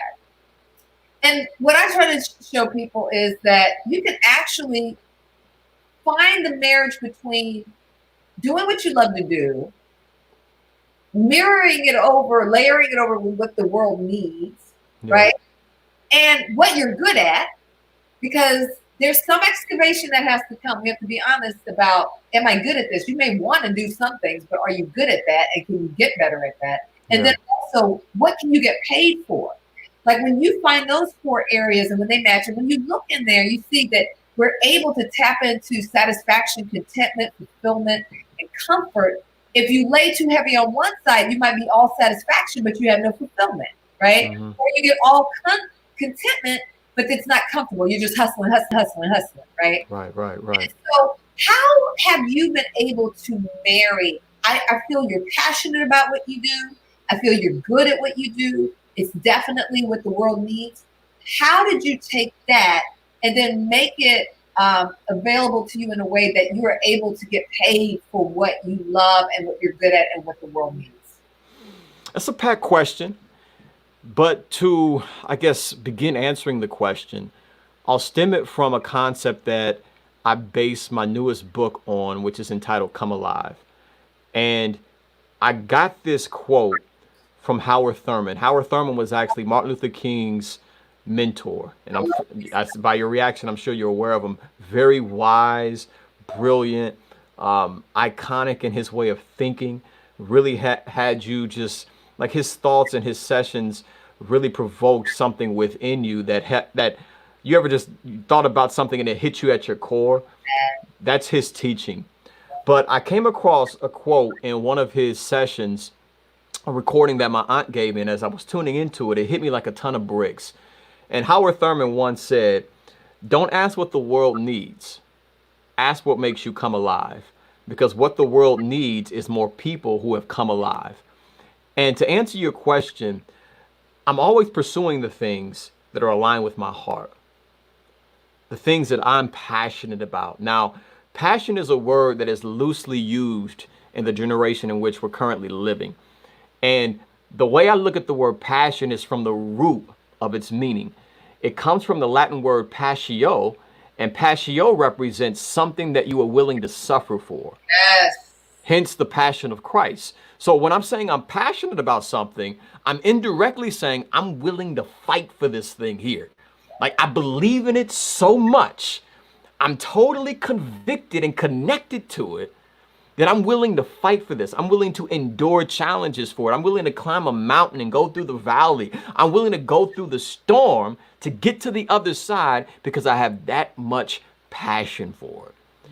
And I'm a firm believer that our passions carry a purpose. It's not by accident that you have certain interests, you have certain abilities, you have certain gifts, certain talents, certain things about you that are unique. We spend so much time aiming to run away from the things that often separate us from others. Yeah. We have this desire to want to fit in, but we have to embrace the things that make us different because that's your magic. That's your magic. And when you identify your magic, you want to start connecting with it. You want to embody that. You want to embrace that with every ounce of your being because there's something special in it. And once you identify what makes it special, that's when you have to be strategic and ask yourself, how can I present this in a way that adds value to others? My mentor once told me that's the secret to wealth. Put yourself in a position to do more, be more, and offer more value to others. You'll always have more opportunities. And the more value that you create, essentially, that increases your earning potential. Yes. You look at people like that are lawyers or doctors and they have these high salaries. It's because they have this informational advantage. They have a value system that they've established, that they've acquired through education, through experience, that puts a higher price tag on their worth. Yeah. And the same is true for each and every single one of us, whether you're a photographer, whether if you have a restaurant, whether you are a web designer, whether you're a vocalist, whatever the case may be, immerse yourself in what makes you special, identify your magic, and then figure out how you can add value to others and make it your personal responsibility to be the best at what you do. That's how you open up more doors and opportunities. Yeah. I was jumping in to say that I also believe that those high salaries, a lot of people pray for opportunities to make high salaries, which you have to know is your arc of error goes down. This large arc of error for making errors and slip-ups and just kind of coming in when you want to and doing it when you feel like it. Yeah. With that large salary comes responsibility, right? To whom much is given, much is required. So I believe that with all my heart. I believe all of that with all my heart. And what I came to learn was this thing, that there were seasons where when I was starting out, because I repositioned from, network news to entertainment to different things, and starting coaching, you're starting over, right? Yeah. You're at another level, but you're starting over. And what I had to learn was sometimes you might be in a position, a place, a job, and you give that your everything. You give it your everything. But know this, your mindset is, because some people get bogged down in fulfilling their dream because they only let their job, their current vocation be their focus. And what I try to tell people is this, if you look at it as your investor, right? You're going to serve those clients. You're going to work hard. You're going to give them the 110% over. You're going to make sure that that's taken care of, but they are investing in you so that you can work the dream. Right. You don't make your job the side hustle. Now, some Right. people go too far to the, don't make your job the side hustle, because that's not fair. And I also believe that what you pour out is what you get back. You don't want to do that. You want to give them your 110, 50%, whatever that is. But if you don't see it as a finite end to your dream, but it's something that works in concert with being able to help you fund your dream, then you can get a lot further and a lot farther. What's the last thing you want to share, David, about running to the roar in this season? What does that look like for you, and how do you encourage others? I'll end it by saying this. As you were reading in the introduction, and I guess the bio, so to speak, that I had, there's something that I base really what I teach off of, and it's two particular concepts. My objective with everything that I do is, again, to assist individuals in envisioning greater possibilities and experiencing greater realities. Now, let's place an emphasis on those two words, envisioning and experiencing. Envisioning has everything to do with what you believe. Experiencing has everything to do with what you do. In particular, the habits that we create.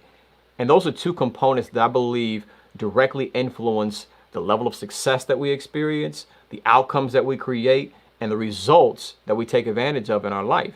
It's our beliefs and our habits. If we can transform those two things and align them with our vision, our purpose, and our goals, then we can move our lives forward. So I'll end it by saying this. There's two beliefs that every successful person carries. Two beliefs that influence their behavior on a day-to-day basis. Belief number one is this: tomorrow can and will be better than today. And I know in 2020, for many of us, that may be difficult to see, to look beyond the current environment, the present predicament, and to see something better. But in order to overcome your challenge, you have to have that belief. Tomorrow can and will be better than today.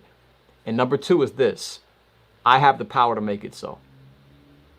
It's like the gentleman before us, as I was listening to him, and then you asked the question about the current climate, the election that's coming up. I carry that same belief. I refuse to allow any situation or circumstance or person to stop me from living my purpose. I have to maintain the belief system that in spite of what may happen around me, it doesn't have to dictate and influence what's happening within me. I have the power, I hold the capacity, I have the ability to rise above whatever life throws at me. And I have to operate with the understanding that life isn't happening to me, it's happening for me. So whatever's being thrown at me, I need to use it to my advantage. I need to train my mind to seek out the good in every situation in which I face. I need to profit from misfortune. I need to understand, like he mentioned, that rejection is nothing more than redirection. I may be trying to squeeze through windows when I hold the capacity to walk through gates.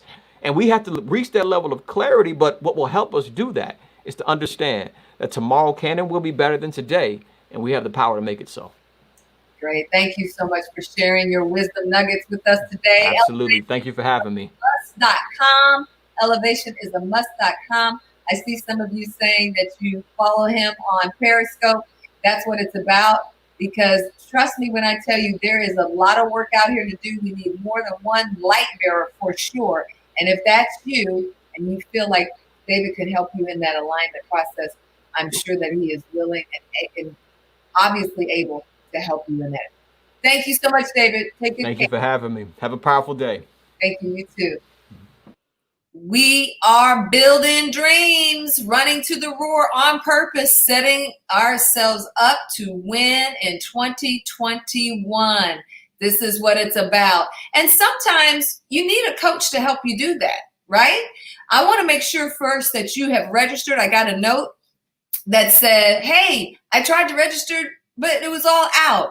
It was sold out. Thank you for letting me know. I went ahead and I opened it back up. I know that those of you who are already registered are like, what? We'll make it do what it do. You can win a mug. You could win a t-shirt. Did you see my guys? Don't worry, yours won't be sparkly. Dream, believe, and build it. You could win books, right? Because the action journal is at your disposal to help you take everything that you're hearing today and to build your dreams. In a little bit, you're going to hear from Tony Lacey, a top $1 million performer at Keller Williams Realty. He talked about how he used a coach to help get him to his next level. But right now, I want to break before my next friend. I want to show you a little video. And it's for a reason. Don't worry, Tony's in the green room. It's not a video of you, Tony. So everybody gets that look like, oh my God, what is she just pulling out of high school? My next guest is Anthony Galdi. We go way back. I'm honored to know him. He was like a little brother to me, and he was definitely my creative twin in high school. He's been the star of film, television, and Broadway. He has his own theatrical company now, production company now, just doing such great philanthropic work as well. So Tony Galdi is coming up. But what I want to share with you right now, for those of you who may have missed it at the top of the hour, was an exercise that I asked our Dream Builders Empowerment Tribe to be a part of. And that was a BTS dance challenge. I did it because I wanted us to do something fun together. And I wanted us to be able to bring some of the element of creativity and laughter and good vibes that I would if I was having this as a live event. All my live events are always full of good, powerful, packed music. We can't do it in COVID, but I found a way for us to be together virtually. What they did not know was this was kind of a coaching exercise to help us stretch outside of our norms. There are some of you I know that dancing on camera for anybody for any reason is not your thing, but you did it for this, for the sake of community, for the sake of being a part of, and for the sake of, heck, fun. We all could use a little fun right now, right? Am I right? Am I right? So we're going to take a look now at this incredible group of people, the Empowerment Tribe, as they come and do a little flash mob dance to BTS's Dynamite with a little help from a France dance troupe known as Ryzen. Take a look.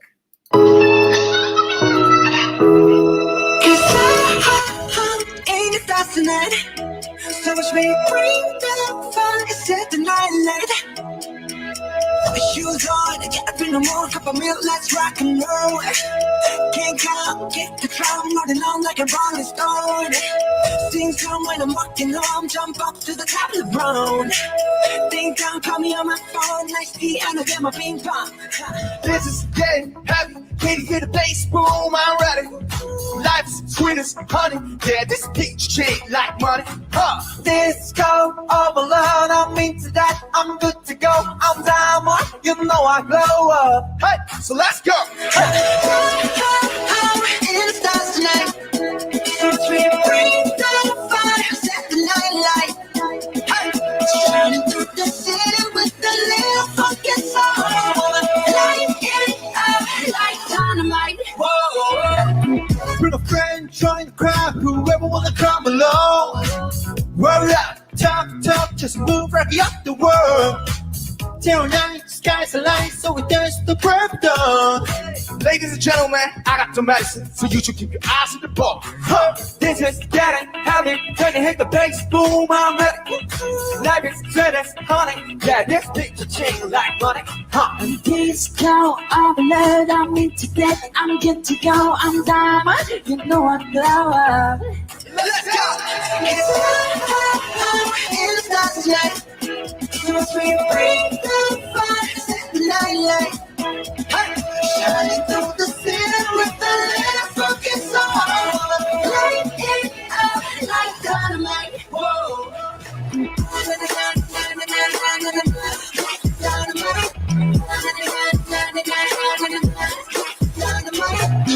do the city with the little funky soul. Light it up like dynamite.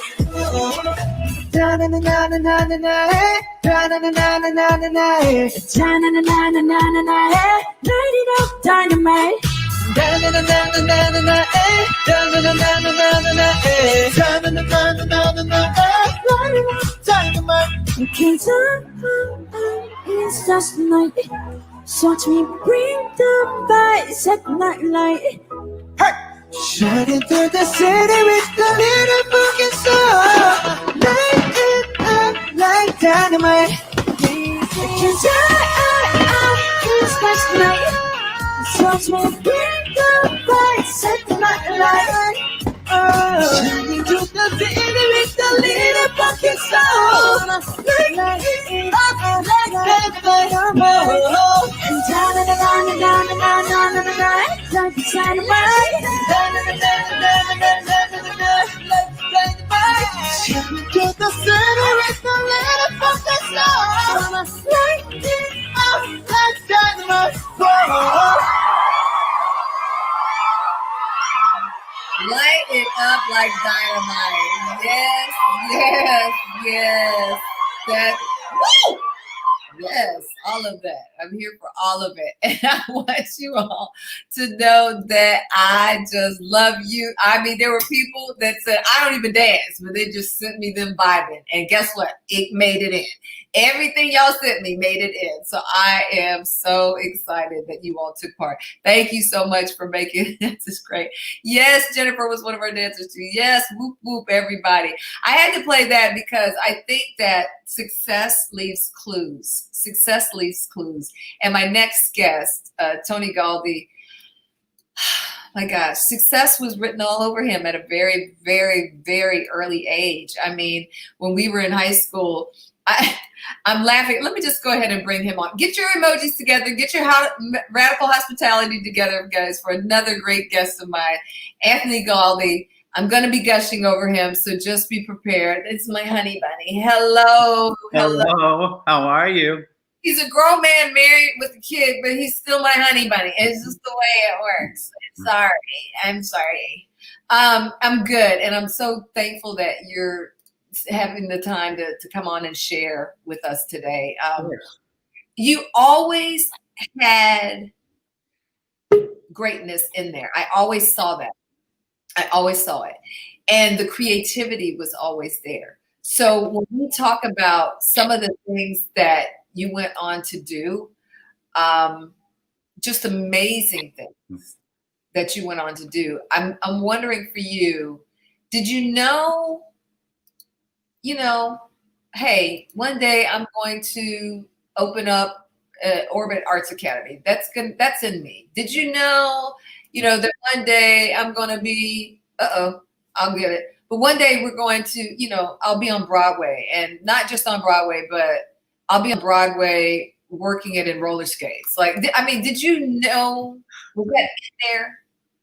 I knew that I was going to do something. And I remember when so my first Broadway show was a show called Starlight Express, which was all on roller skates. And I had skated, as we all did in the 80s. So I was very comfortable with that. And so I was in my senior year of high school, and I would occasionally go to school. I'd be gone for a couple weeks, and then I would just show up. That is hilarious. And I don't know what I was thinking, but I figured I would just say hello to everyone. And so it was about 3 months before I was going to not graduate, most probably. So I opted to leave high school, get my GED, and I worked at a theme park in California at the time. And I heard about this audition for a Broadway show, so I flew to New York. It was all on roller skates. I was like, this is perfect for me. So I just did it. I don't know. And then after 4 weeks of going back and forth, I just moved to New York. It was like my $750, which was a tremendous amount of money. Yeah. And moved to New York City, and with the expectation that I would get that show. I had this, it was an expectation. And I learned early on that if you don't ask, you won't get it. And it's okay to expect. It's okay if you show up and you're doing the work and you're ready. It's okay for you to have expectations of the universe. Yeah. Sometimes they come to you a little bit different than you know. Yeah.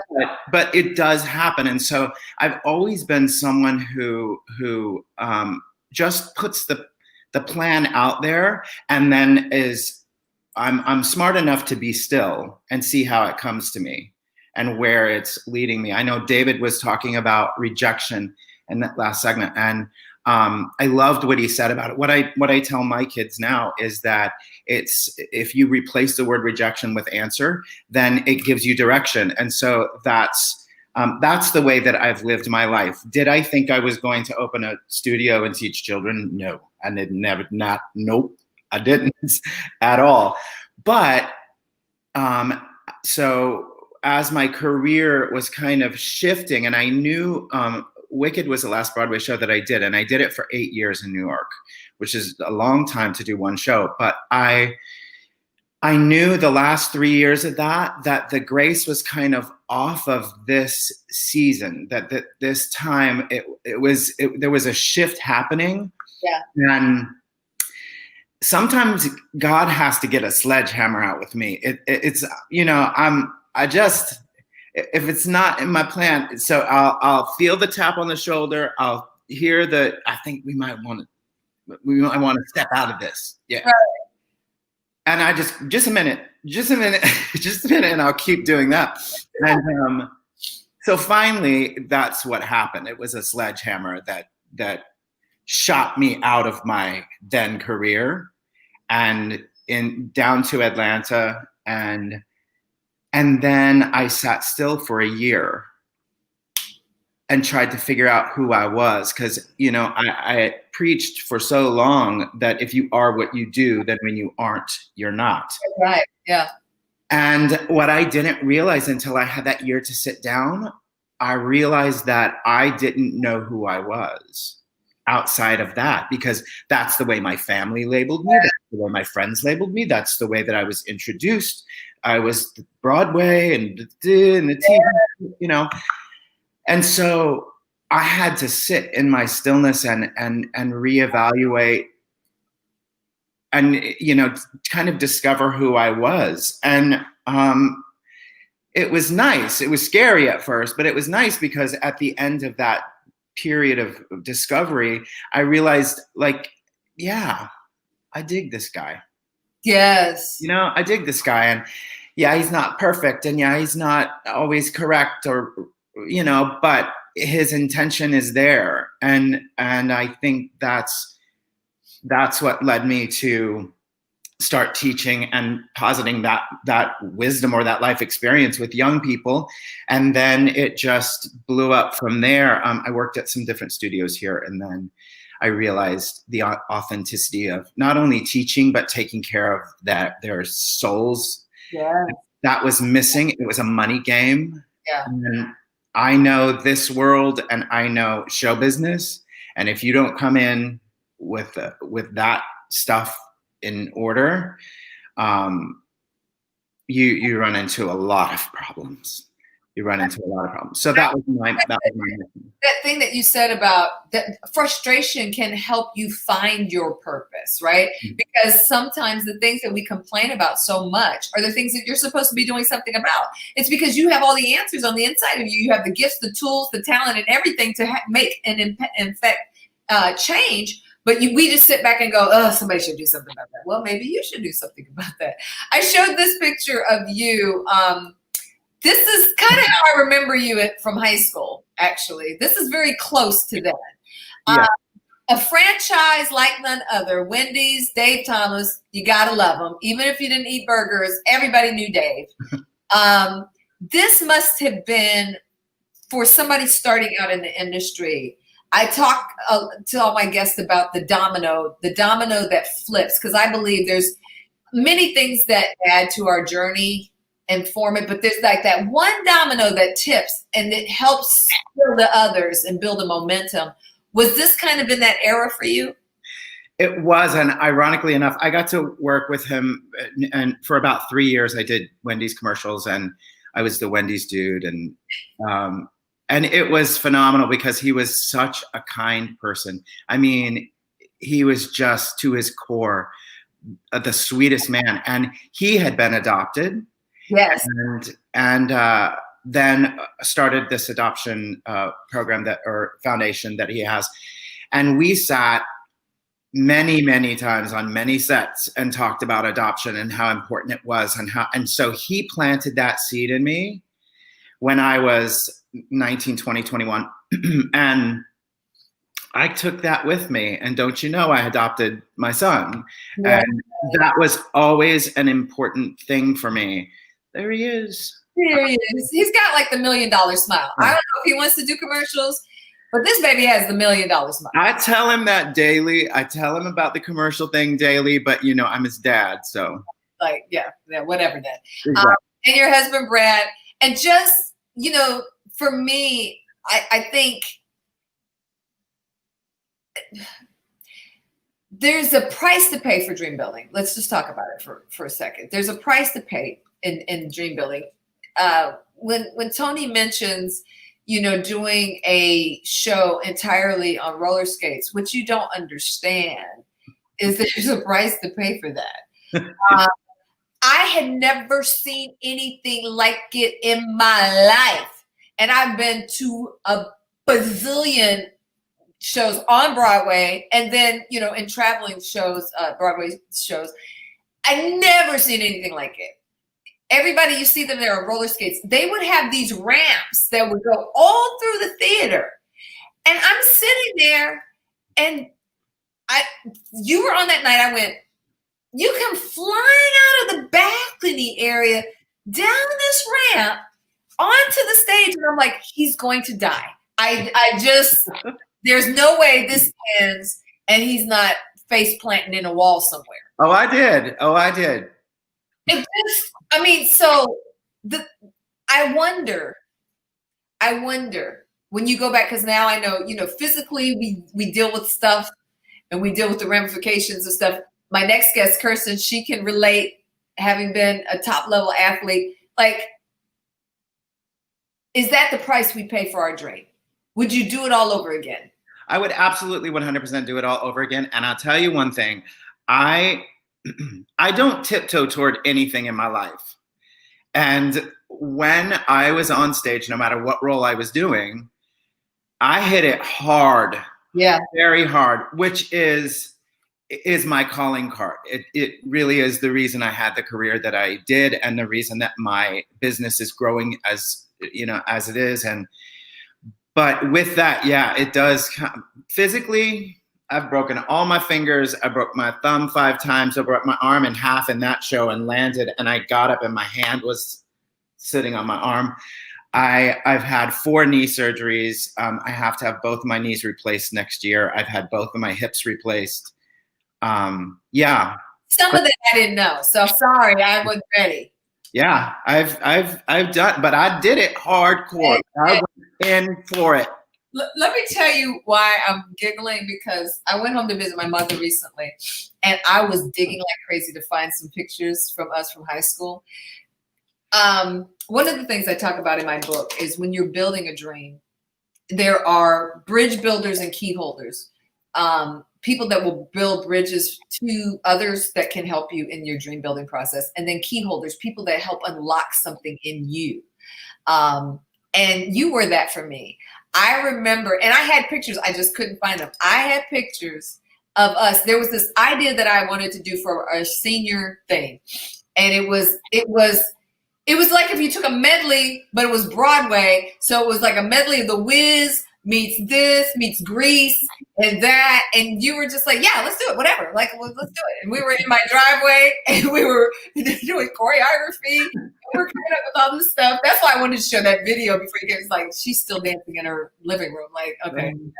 I just want to say to you, though Broadway didn't end up being my thing, and I actually talk about you a lot in my book, in the Dream Builder story, you helped me pivot to find my space. Because when I was in college, I said, this is for birds. I want to be doing what Tony's doing. That's what we used to do together. I should have just been brave and done it. And I ran off to New York, and my parents were like, what is she doing? And if you knew how overprotective my parents were, I was like, I'm going to, and that ended up not being my space. But what happened was, I kind of had to go to know. I had to go to know. And when I came back home, I was in school. I went back. My mom said, look, finish college. Like, you figure out whatever, finish college. I went back to school. I was on the campus. A news station came to do a story about who knows whatever. Everybody was kind of shy about being on camera. And I, of course, was like, yes, what do you so, and that tape got to the news when they played, they said, there's something about her. Let's see what she's doing. And I ended up, which I needed. I was studying telecommunications and mass communications. I needed a practicum. So I ended up having a job, getting paid and getting a practicum at that news station, which turned into my first reporting, anchoring job. I went on to become the second African-American woman in that market. And then from there launched what would then be my network career in journalism and in entertainment. So I'm trying not to bust out the tears. That season of watching you live your dream and you allowing me in spaces and places to see and to try and observe helped me find the right door. And so I want people to be encouraged out there that if you hear the no, Halloran that was on before said the core or the code for building your dream nestles in the no. If you can hear the no and get the instructions that it gives you out of that, you're still on your path for purpose. So don't feel like, oh man, I missed it, or I wasted time, or I did anything. Mm-hmm. Like all of that really built itself around helping me. So I thank you. I love you so much. You are doing amazing things. Tell us about Orbits before you go, Orbit Arts Academy. So we opened about 7 years ago, and we had 15 students, and we're in the basement of the First Baptist Church of Sandy Springs. And so we started there with 15 students. We now have about 350. And even with all of this craziness now, we're back to live classes, and we built some outdoor class space, about 2,600 square feet of outdoor classroom space. And, we're doing it. We're making it work. We're making it happen. And we recently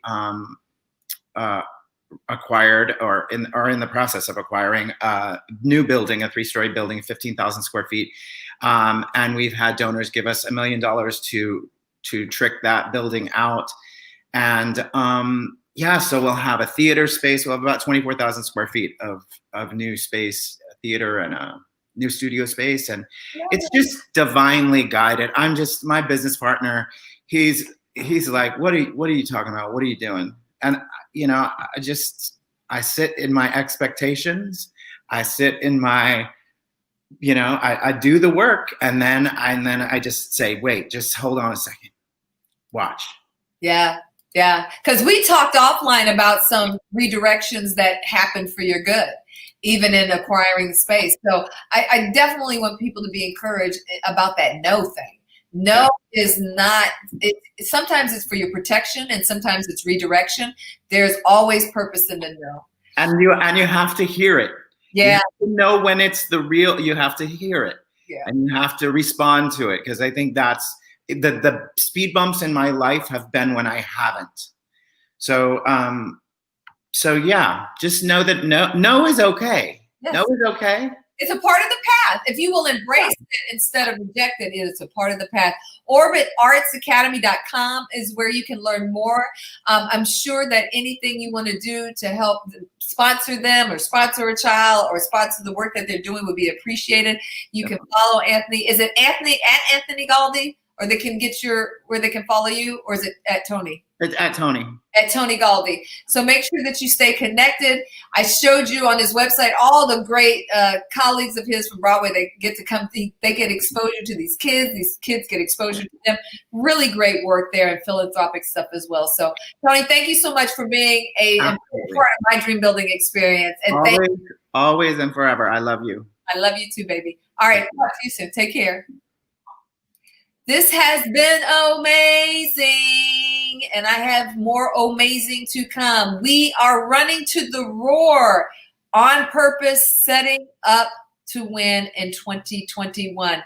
We've heard from Spencer X. Smith, the Reverend Dr. Patrick and Reverend Cherie Smith Claiborne about relationships, Spencer is a Fortune 500 consultant on social media things. Howard and Hilton Hill, who wrote great hits with Whitney Houston and others, has his own magnanimous radio show. Trina Epps, helping people fulfill their dreams of being in home ownership. Anthony Galda, we just heard from. David Gibson as well, the Dream Catchers thing. And now another special friend to me. I got to know her when I was making my transition into coaching.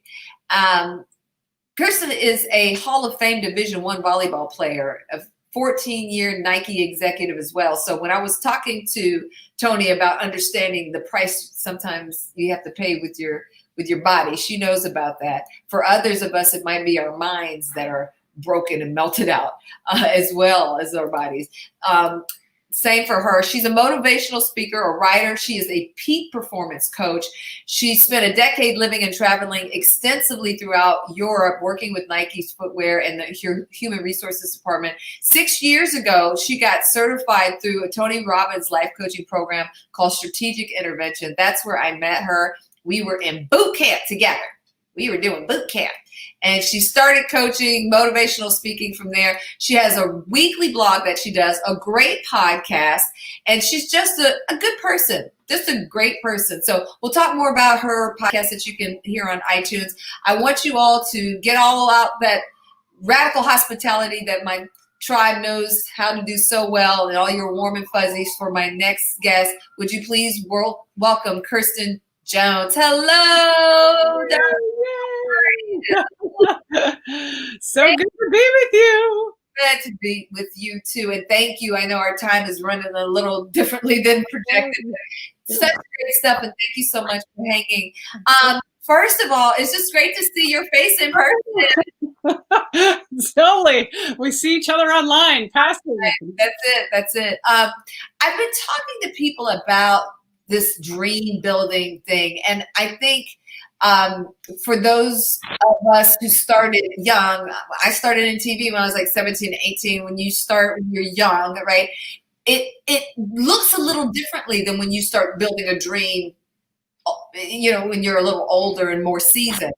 I'd like you to talk about that a little bit, how running to the roar looked differently for you when you were starting out and building your dreams as an athlete. And then when you reposition later in life and now where we are to coaching and doing something that can be related, but is like a whole different toolbox, right? So what did that look like for you?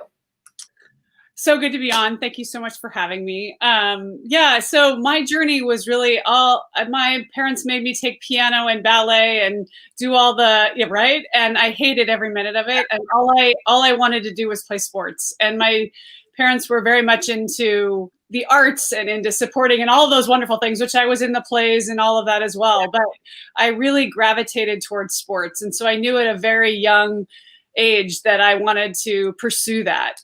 And so I didn't know what it was going to look like, but I knew that when I was playing basketball or volleyball or softball or riding my horse or whatever it was, or skiing, whatever opportunity I got, I just loved it. And I was able to translate that to playing basketball and volleyball in high school. And then I got to play volleyball in college. And even when I graduated, with a degree in Japanese, Hajime Mashite Dozo Yoroshiku, and spoke Japanese and lived in Japan for a while. Yeah, but being 6 feet tall and blonde didn't really fit in Tokyo. And I was kind of always coming back to what is my why? What do I love to do? And, you know, back then it wasn't like there were sports marketing degrees, or it wasn't as obvious as it is today, I think, for kids, is when they have passions about different things. And kind of through a fluke, like your last guest was talking about, there were just things that I kept coming back to, and sports was the thing. And so I'm living in Budapest, Hungary. After having gotten my degree in Japanese, I moved to Eastern Europe with my sisters who happened to be there. And I said, what can I do that I can get to talk about sports and be around sports? And Nike had an office about 3 hours away in Vienna, Austria. And so I literally jumped on a train and showed up at their doorstep, and they hired me. And I lived and worked in Europe for 10 years and got a chance to work for, get my MBA in sports marketing and in management. And so it was through Nike that I was doing a lot of motivational speaking. I ran a program that I loved that was called Product Creation University. And when I was doing that, I was like, oh my gosh, this is so cool that I get to be in front of people and helping them figure out what's next for them. And that's kind of when the idea started percolating about, what the next thing, I didn't know when it was or how it was going to look, but when I met you, this had been on, in the back of my mind for years and years. And I was like, I need to make this happen. This is something that I'm super passionate about. So I love it. And I love that. I got to meet you and that we stay connected in that setting, because it was a vulnerable time. It wasn't like we came in knowing what we were doing. We had a passion for it, but we were all like new gazelles, like, oh, what are we doing? So it was fun to explore. And of course, Magali and Mark Paisha are our mentors in that, are great in that they give you a safe space to work and figure that out. In your trajectory, what were some of the greatest things you had to overcome when it comes to building your dreams, whether it was as an athlete or a coach? What are some of your biggest blockers? Because we're not exempt from them just because we help people. So we get a PhD in how to help you do it too. Yeah. But what were they for you? I think we end up teaching what we needed to learn. And the biggest hurdle that I came into was myself. Yeah. Because I had limiting beliefs around things. I knew there were things that I wanted, but I didn't know that it was okay for me to ask for them. And for an example, in high school, grew up in a small town in Montana. But I was an outstanding athlete there. And I had a lot of girls that hated me and bullied me. And I went through this bullying thing in high school. And then I went through it kind of again in college. And then I got to Nike and actually had a version of one of my female bosses kind of doing it again. And now when you have perspective and you look back on those things, you realize those were, again, guideposts that help you figure out what it is you truly want and how much you want it. And the more clear you get on what it is that you're meant to do and how you can serve, the more you realize, those were important for me to go through. And in fact, those helped define who I am. They weren't as bad as I thought they were. They were actually touchstones to help me get really clear on why this is important to me. And for me, it was sports. For some people, it's acting or theater or academics. But knowing that sports was this piece that changed my life, and that's what I now do in helping others. Now with parents and with their kids specifically. Right now, I'm really focused on. I think sports is this tool that really we want them to have throughout their life. It's not just about making the team right now at 5th grade or high school or college. It's gotten crazy. It's a $20 billion industry, the youth sports industry. And it's all about, everybody thinks their kid's going pro and they're not. But what are they going to learn? And it's those things about failure, about grit, about gratitude, about resilience. It's about failing. It's about getting bullied. Those kind of things are what are going to help you figure out who you are as a person, which those are the tools you're going to take with you through life. I actually have a volleyball story, and I'm sure you can relate. I grew up playing sports and doing music. When I was in 7th grade, I was on the volleyball team. And, you have JV and varsity, you know how they do that. And so every now and then, my coach was a great woman. She would let me practice up. And I would be so upset because I felt like I sucked. Why are you putting me over here so I can see how much more I suck? Why are you doing this? And then one day we were in a game and I don't know, I was just having an off night. I was just having an off night. I couldn't set the ball up. I couldn't just basically I couldn't do anything. I was just having, and I remember looking at her on the sideline going, take me out. Really? Please take me out. Like I don't know what was happening. I just could. And she was like, no. And I was like, No, for real, take me out. Like, take me out. And she wouldn't take me out.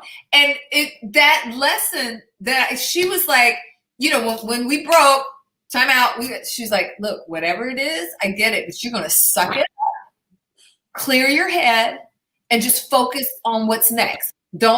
You're thinking about the 4 you missed. I need you to focus ahead. I was like, but if you just make me out, you know? But I really think that helped me. Because think about what a precedent that would have set for my life when things weren't going right, or when I wasn't performing to the ability that I felt like I could or should. I would find subconsciously ways then, I believe, to take me out. Yeah.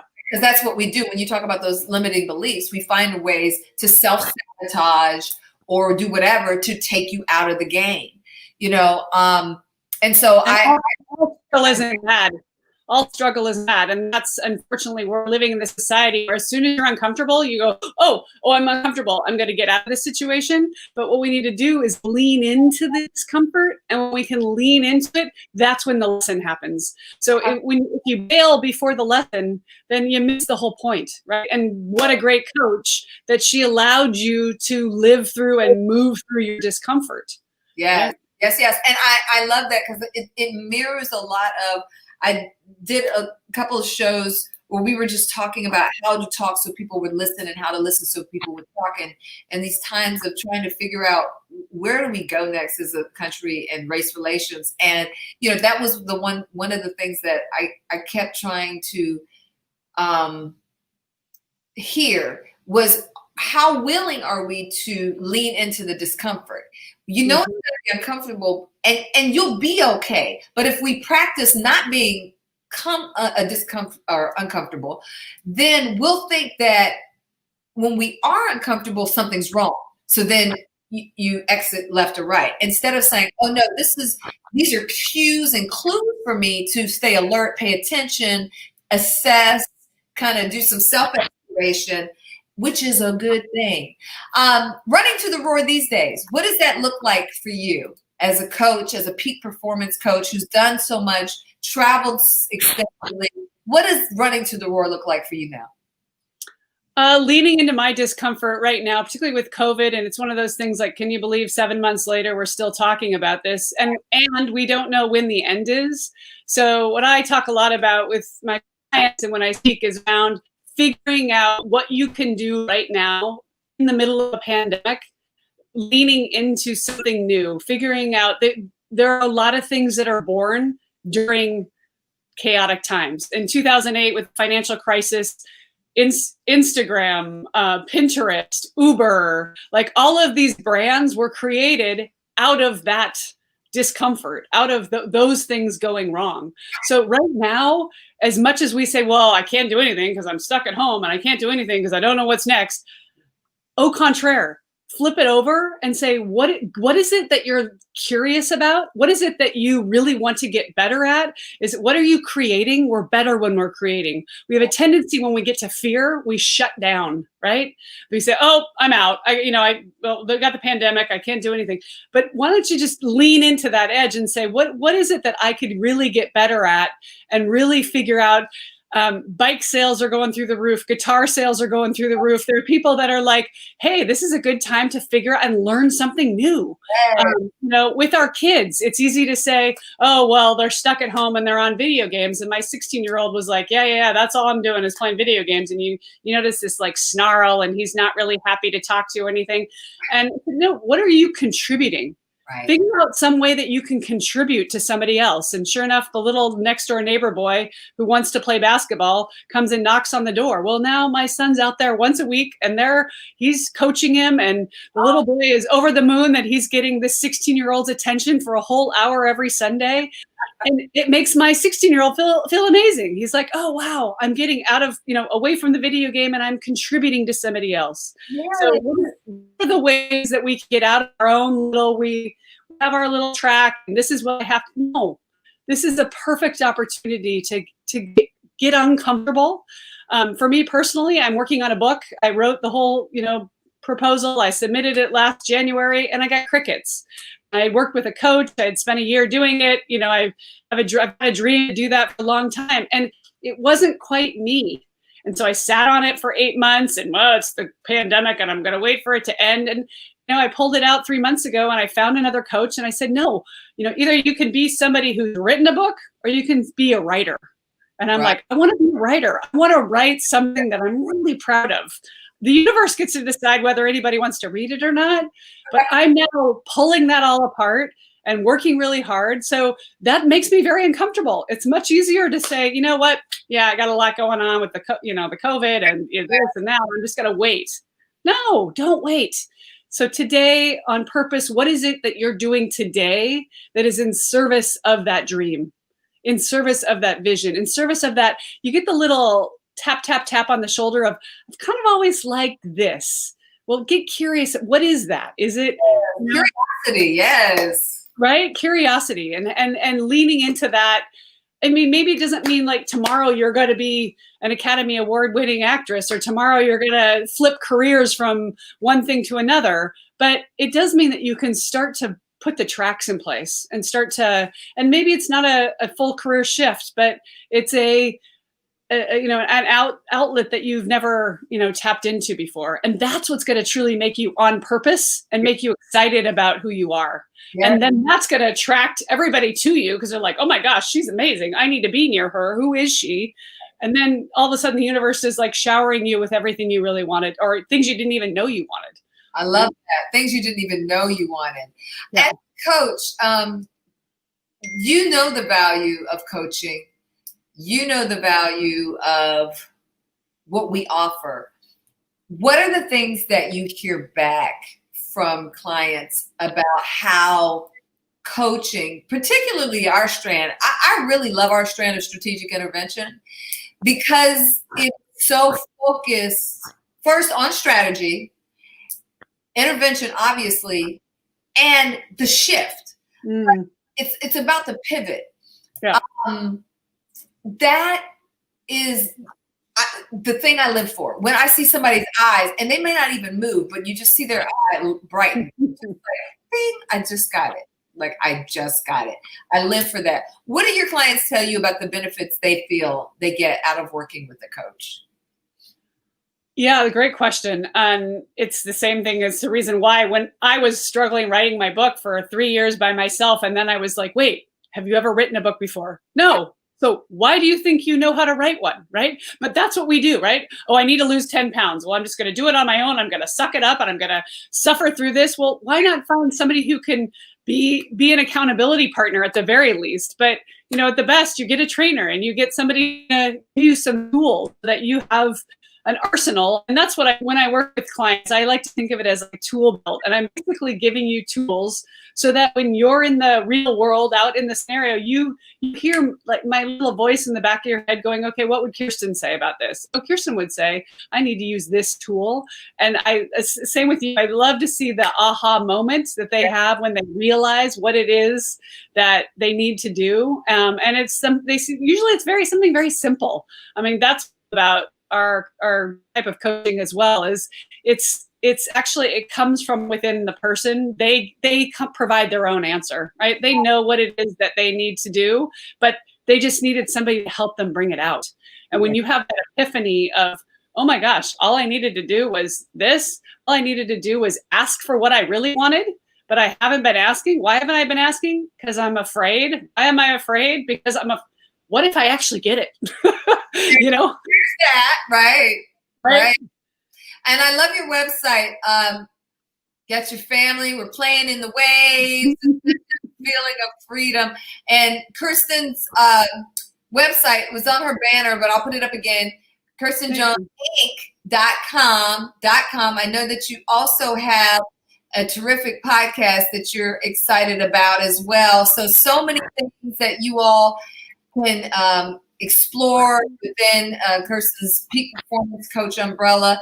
Thank you so much. Congratulations, author, speaker, and coach. So proud to know you. So proud to be with you today. Thank you for sharing your time. Thank you for having me. Always a joy to see you. Take good care. We'll connect soon. Yes. Bye. Bye-bye. I hope that you all have gotten all these golden nuggets today. I mean, just fantastic. Just fantastic. I mean, from every angle and every perspective, go back. I'm going to recommend that you first share this and then go back. Go back and watch this again and get those nuggets out of it. It's not too late to share. Thank you, Share Squad, Empowerment Tribe. I love you. I love you. I love you. You've been hanging with me. We're getting ready to do our drawing. We're getting ready for that time. I'm giving people one last push. If you want to register, I opened registration back up. I saw that a few people did. We're going to draw for a couple of things. You can win this beautiful Dream, Believe, Build mug, not this one because I'm going to keep it, but you can win your own mug. These great t-shirts that remind you to keep dreaming, believing, and building. And guys, as I've been saying, yours won't be sparkly, but girls, we just like a little bling. So don't be mad at us. And then the big shebang of the day is a free month's worth of coaching to help you build your dream. A free month's coaching to help you build your dream. I want to get into a little coaching before we do the drawing, just to give people time to register, but also because I know that there's those of you who are sitting on $1 million ideas and or things that would really ultimately bring you true fulfillment and happiness in your life. And it's not that you don't have the idea. It's not that you don't know what to do. You just maybe don't have the how. You need the how. And so I just want to encourage you that there is help available to you. If you look in the header of this post, there's an e-course built around the book that we're celebrating today. 5 years ago, I got my first book published, From Dream to Reality, Navigating the Path of Your Life Purpose. It is an action journal, right? Action because you have to work it. You have to work it. And for those of you who saw Monique's video earlier, she did the work. And because she did the work, 5 years now, she's into her coaching practice. And that's not because she just, she's better than anybody or she's special or no, it's because she did the work. And I've got tons of pictures. I love that she chronicled, many people have, but she chronicled and would take pictures of her work and send it to me. And that's why I have so many pictures and photos of the work that she did. And those of you who work with her as an emotional eating coach, you know she's fabulous. But she's no different than anybody else. I mean, you just have to be committed to what you want. Committed to what you want. I should have talked about this with Kirsten because she knows Japanese. There's a word in Japanese called ikigai. Ikigai. I want to show you the definition because I hope that this will sit with you, stick with you, stay with you. When we talk about ikigai, what does that mean? It's referring to having a meaningful direction or purpose in life, constituting the sense of one's life being made worthwhile with actions spontaneous and willing to take action toward achieving your goal, resulting in satisfaction and a sense of meaning. So it's not just about, I just want to get paid. I just want to be famous. It's about marrying all of these things together so that you can do what you love. You can find a space for it in the world because the world needs it. It's about being in a place where you're operating in your true gifts, what you're good at, and then also getting paid for it. You can find that place. And if you look right there in the center, there's purpose. Right there in the center, there's purpose. Take your mission, your passion, your profession, your vocation, layer them over, find your ikigai, where you can feel contentment, fulfillment, comfort, and satisfaction. This is in the book. This is just one of the tools to help you on the journey to dream, believe, and build your purpose. Don't get caught up in it looking like it did last season, especially in the pandemic. many of you are having to shift. You're having to shift in order to figure out what's next, right? The pandemic hit us in ways where people are having to reposition. They've been furloughed. So many things have happened. And I just want you to not look at it as, a fail. This is not a fail. This might be a redirection or protection, because I often believe that you heard Halloran say the coding for building your dream rests in that no. What is the no telling you? Figure that out so you can reposition to your next spot. Don't give up on it now. You've come too far. You've come too far. So don't quit now. We're going to get ready for our drawing. I've got the names here. I'm going to take a quick second and add the names that came in recently. And when we come back, we'll draw for our mugs, our t-shirts, and for that free month of coaching.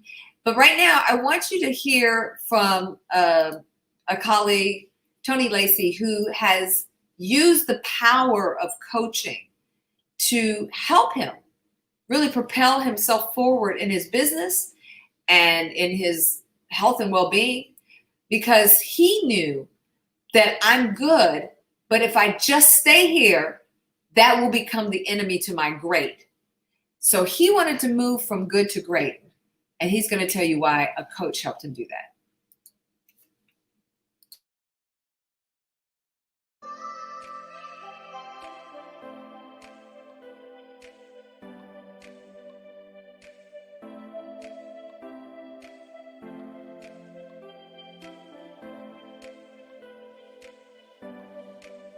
Hi, this is Anthony Lacey. Part of my team building journey starting out was definitely hiring the right coach. Coach is very, very important in all aspects of your life. I started off with a coach at the gym to build up my my fitness and get my fitness and health journey on. And then at the beginning of last year, I got a real estate coach as well. And really, I had these dreams and passions that I wanted to succeed and conquer in life. And without that coach, I don't think that either one of those would have been possible, because the perseverance, the time, the energy, and somebody to hold you accountable for all of your dreams and passions that you want to achieve, because you can make excuses for yourself. When COVID hit this year in March, I had humongous dreams and goals that I wanted to complete within 2020. And I could have just said, you know what, those have to be put off to the side because of COVID. I can't do it. I can't do this or what have you. And I thought about it, and this has been my mantra forever. I've always told my daughters that you have reasons or you have goals. You can't have both. And I have to apply that for myself. And my coach kept me accountable. And every week when I checked in and had to be accountable for what I was doing, the activities, the number of goals that I had achieved for that week and things that we had set out, I had to make sure that no matter what, I achieved them and got it done. Same with fitness. I'm coming from the gym, as you can see, kind of dressed in my sweats and of course my Morehouse paraphernalia there. But I have a coach at the gym that I meet with four times a week that holds me accountable, that pushes me to the utmost when I'm tired and want to give up and say, oh, I can't do that, or I'm exhausted, I can't do it. He's like, no, suck it in. Okay, tighten up your core. Do this, give me 10 more, what have you. Whereas I probably wouldn't have pushed myself. And it's kind of funny when you sacrifice and do things, but if it were for somebody else, and especially for my daughters, it's like, there's nothing going to stop me. And that's the way it is with a coach. So I highly recommend money well spent. You can't think about what it costs right now. You have to look at the end game and where is it going to take you? Because I can tell you, my business this year, I've tripled. Okay, even during COVID, I've tripled it. Last month, I just got the report the other day that I was ranked number 7th within Keller Williams, within the region, Maryland, DC region, during COVID. You know, so just doing amazing things like that. I've only been back in the gym about 5 weeks, and I'm hitting those goals and weighing in and getting the results that I want to see. So I highly recommend, because the worst thing you can do in life is say, I wish I had of, you know, and just seize on those moments, take them and run with it. And nobody can stop you from reaching those goals except for you.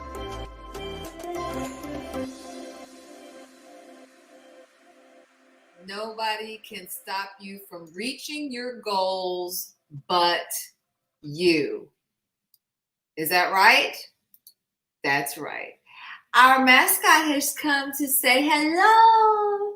Say hello, Nala. Say hello to the Empowerment Tribe. Yes, she's here to help with the drawing. Yay.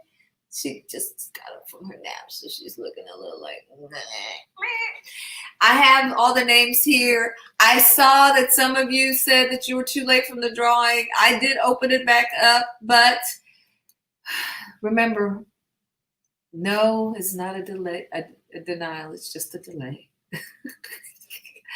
Just a delay. Yes. I'm glad that you all have been enjoying it. I am so glad that you have gotten the nuggets out of this. If you would, please like this. If you haven't commented, comment about what you have enjoyed, what you got great benefit out of, people that you might like to hear from more. Please put that in the comments, and please share. This is just too rich of a time to not share. This, you had to pay good conference money for something like this. So make sure that you share. We are the tribe that cares, and so we share. Yes, they're all saying hi to Nala. Hello, Nala. All right, before I do the drawing, let me just let you know that we're also going to do one of my favorite things, which is we're going to release some of the things, symbolically release, and then start working on in our mindset some of the things that hold us back. And so those of you who follow me know that I have a release ceremony that I like to do. We put those things on paper and then we burn them up. And I mean, literally burn them up. So we're going to burn them up live on TV. Because sometimes that's what our brain needs to register.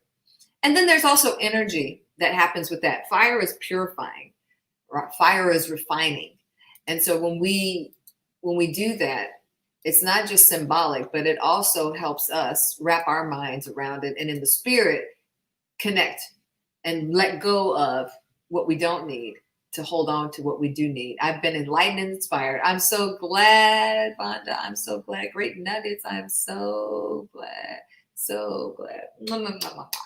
So let's get to the drawing. That's what everybody's waiting on. Let's get to the drawing. Let me just say this. If you do not win something, the shirts and the mugs will be made available so that you can buy your own shirt or mug.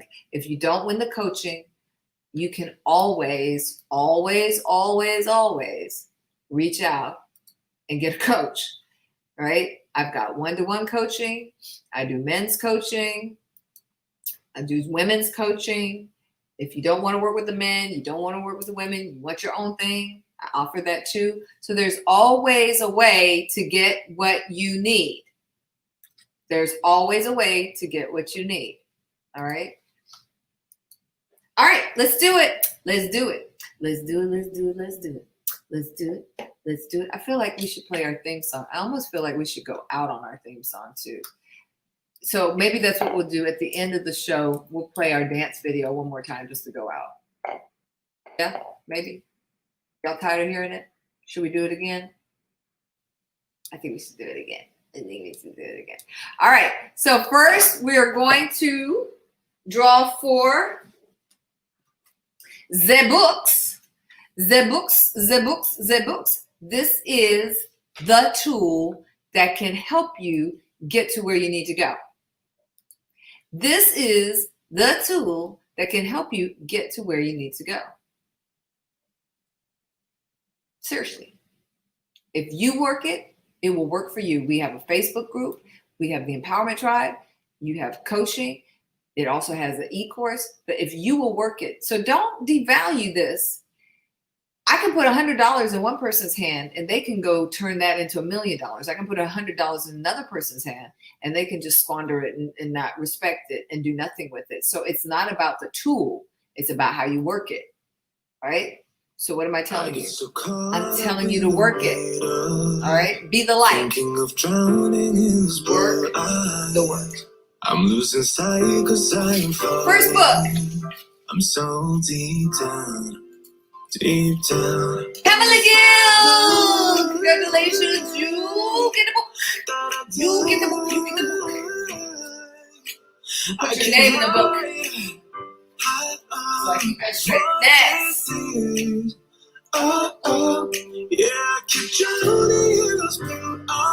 Daryl Petty. Daryl Petty, you get a book. Yes. If it gets all right. Next book. Anybody out there want to be a light?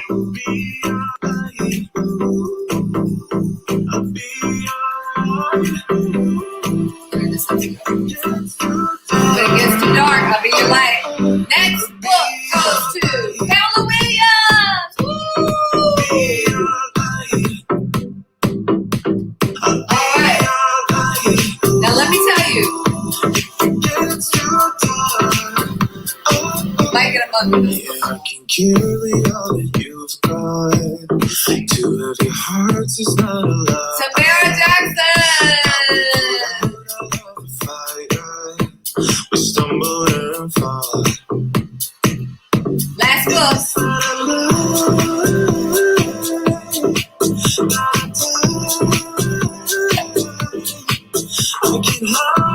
Monica Jones.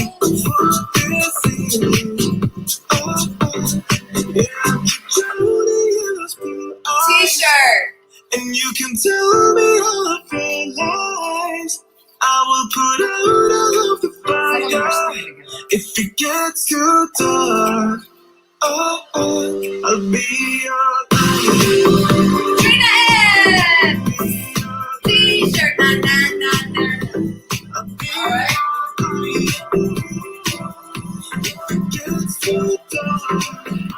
All right, and for the big one, the big shindig, you gotta dance on that. You know how we do.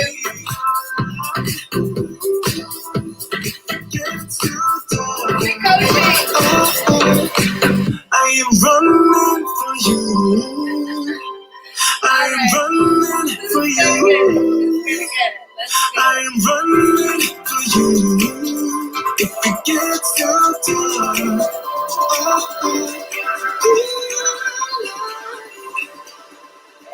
be your light. Jennifer Oliver! Be your light. Be your light. If it gets too dark, congratulations, Jennifer! Be your light.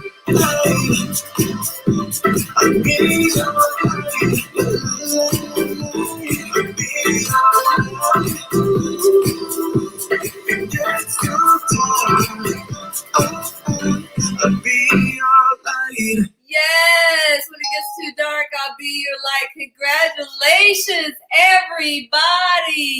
Congratulations to everybody.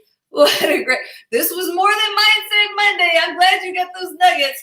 This is a celebration of me sharing with you the fear, the money, the pain, the agony, the, uncertainty, all of that to bring my book, my dream, my vocation of being a coach to life.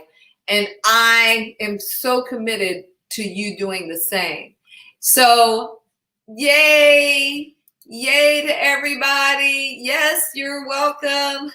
So glad, so glad. Woohoo. Yes, she's like, what? What?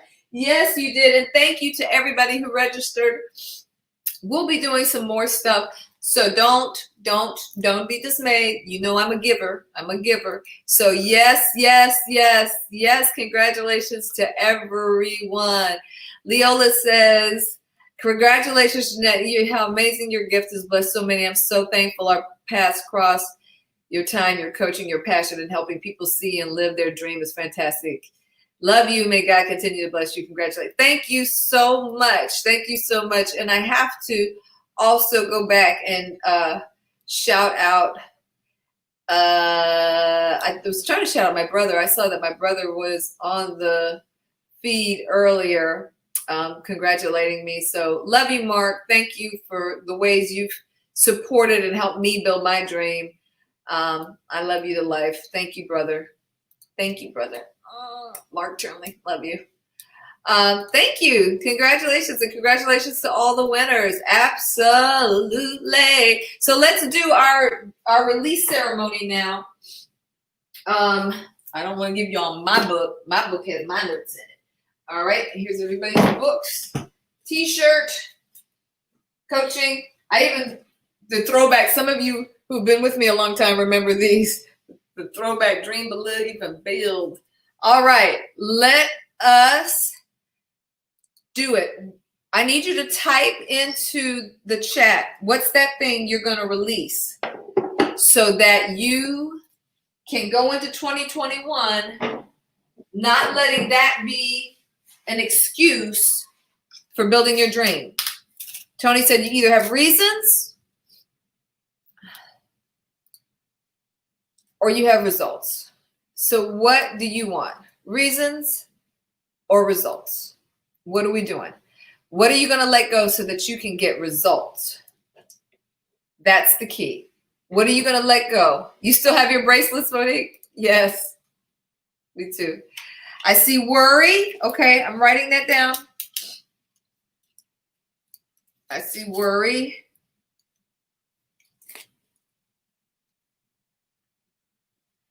Perfectionism. Got it. Perfectionism, worry. Okay. Fear and doubt.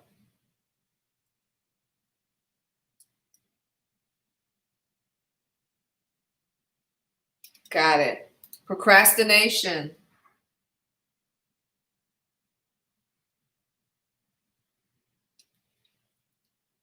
Self-doubt.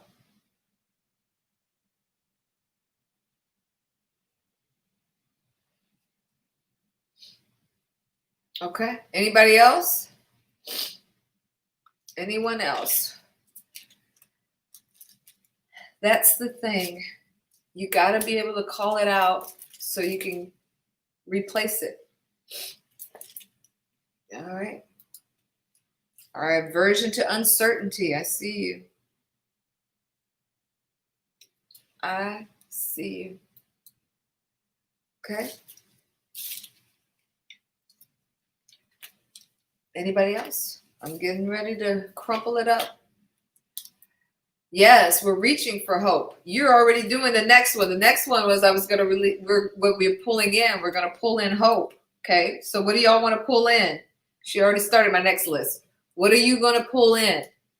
Stepping into my dream. No fear. Yeah, no fear. What do you want to pull more of to you? So as we release one thing, we pull in something else. So what do you want to pull in?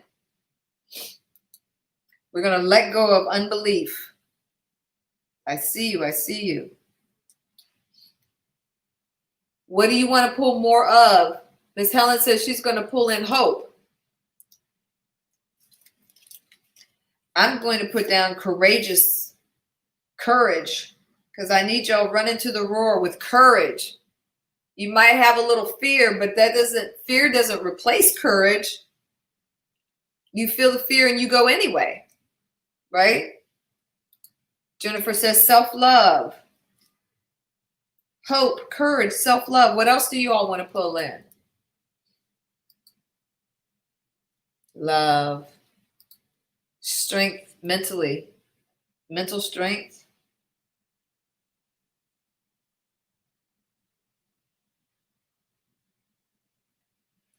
Yes, caring. Faith, I think that is caring. More faith. Monique says, a very wise woman told me she released perfectionism for expansion. That's still ringing with me. Expansion. Yes. Expansion. Strength. Commitment. Yes, to ourselves and our passion and our dream, right? Mental strength. I see you. Tranquility. Yes, peace is important. Peace is important. Okay. So what we're going to do is, progression. I got you. Okay. Awesome sauce. Encouragement, strength. Okay, y'all keeping them coming. All right, I'm cut off in a minute so we can do it. Encouragement and strength. Encouragement and strength. That's awesome. I want you all to know that I get so caught up in the middle. I'm so grateful to you for spending 2 hours, almost 3 hours with me now. Tranquility, spiritual trust. Trust. We got tranquility. Okay, good. All right. Yeah, we all need peace in this time. But I'm grateful to you all for sharing this broadcast, getting it out there. Those of you who registered, those of you who are coaching clients, those of you who are thinking about it, those of you who are just, committed to showing up whenever I broadcast so that you can keep working on yourself and your dream. Just keep showing up. But you got to figure out, moving into 2021, how do you level that up? How are you going to level that up? You can't stay just here. So how are you going to muscle yourself up to your next level? Very important. Very important. All right? Push this back so y'all can see. So this is what we're letting go of. And this is what we are bringing into ourselves. Okay? So as we do this with faith. We do this with courage. We do this knowing that it's what we believe we receive. All right? So we're letting go of that. And we're asking God to fill that space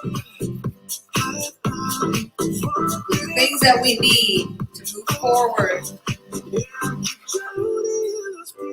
Now let me do this. I need y'all to hear me, and I need you to see my eyeballs. When we let it go, don't let it hold you. Let it go. When we let it go, you let it go, and don't let it not let go of you.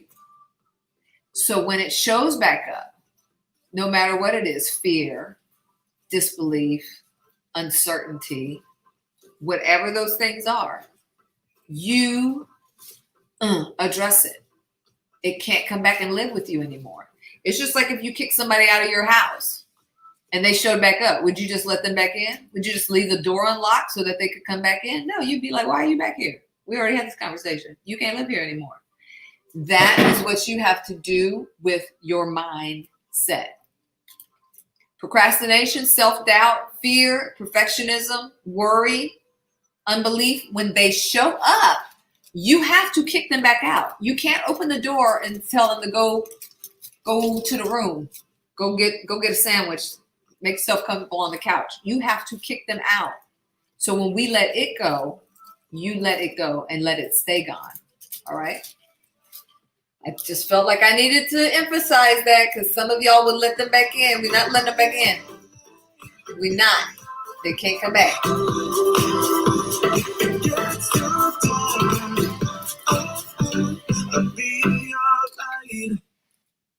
Let's get some more later. I get so caught up in the you ready now, Laboose?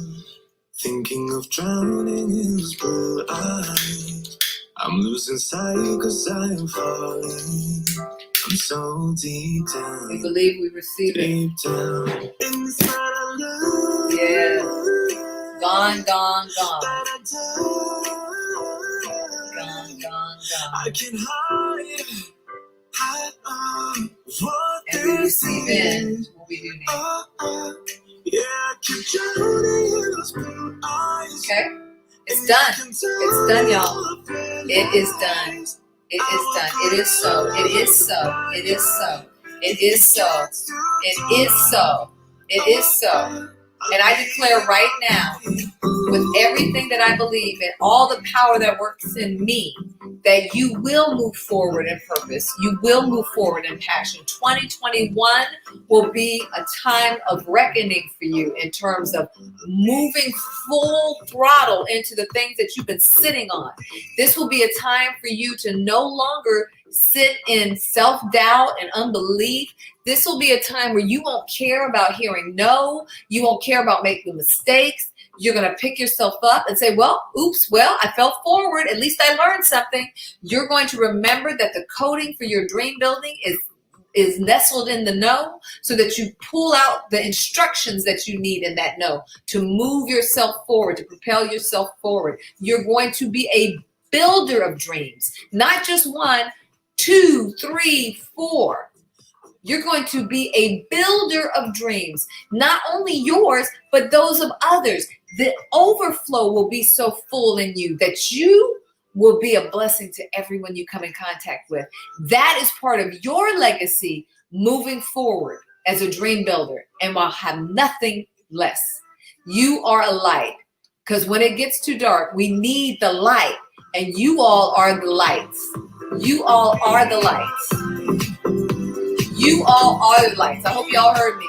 You are the lights. It is so. It is so. It is so. Thanks, Jeanette Rodriguez. Absolutely. You are the light. Be the light.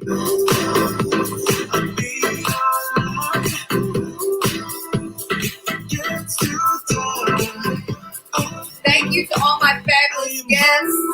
Thank you to those of you who stayed to watch. Thank you for those of you who registered. The rest of you, I will get your books and things out to you. I need you to DM me your address if it wasn't in the registration, just to confirm. I want to make sure I have the right address for you, so I prefer you DM me if you want, okay?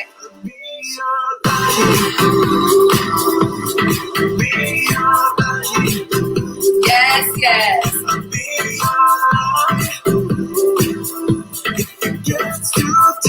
Oh, Mommy!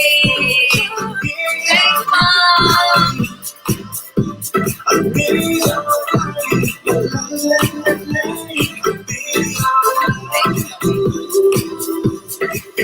We're gonna go out on our dance. Yeah, we're gonna go out on our dance because you all did such a great job that I just think that the internet, the intranet, the internet, however you want to say it, all of those ways, the internet deserves to see it one more again. I believe it does. You all have a great day and know that I love you to life. I love you to life, Empowerment Drive. There's nothing I wouldn't give for you. I love me some you. Everybody say, hey, mama. We are the light. Yes, you are. Yes, you are. Make sure that you share this, y'all. You know that was too good of a teaching, of inspiration, of everything to let that go. So make sure you share, and I'll see you next time.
So let me just say that those of you who know me know, y'all can't wait 2 minutes in to tell me no sound.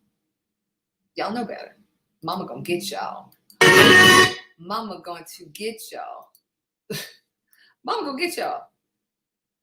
Mama is going to get you.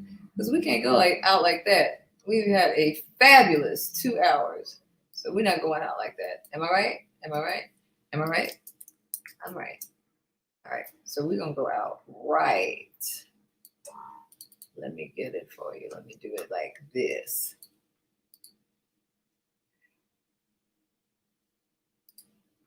Thank you again to those of you who have participated in this. I just think you rock.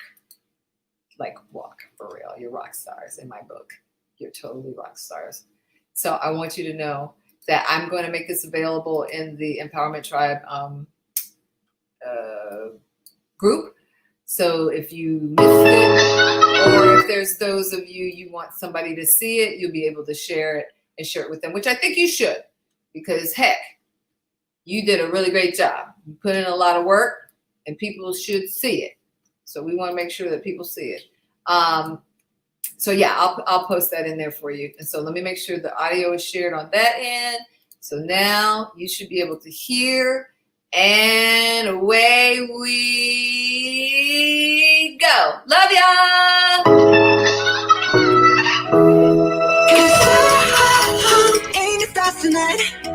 So much may bring the fun, set the night light. Shoes on, get up in the morning, cup of milk, let's rock and roll. Can't count, get the drum, rolling on like a rolling stone. Sing come when I'm walking home, jump up to the top of the brown. Think down, call me on my phone, nice tea, and I get my ping pong. This is getting heavy. Can you hear the bass boom? I'm ready. Life's sweet as honey. Yeah, this beat shake like money. Disco overload. I'm into that. I'm good to go. I'm diamond. You know I glow up. Hey, so let's go. It starts tonight. Since we bring the fire, set the night light. Shining through the city with the little funky soul. Light it up like dynamite. Whoa. With a friend, join the crowd. Whoever wanna come along. Roll up, talk, just move right up the world. Till night, sky's the light, so we dance the breath down. Ladies and gentlemen, I got the medicine for you to keep your eyes on the ball. This is getting heavy, when you hit the bass, boom, I'm ready. Life is sweet as honey, yeah, this beat to change like money. Disco overload, I'm into that, I'm good to go, I'm diamond, you know I glow up. Let's go! It starts tonight. Since we bring the fire, set the night light. Shining through the city with the little funky soul. Light it up like dynamite. Whoa. Dynamite.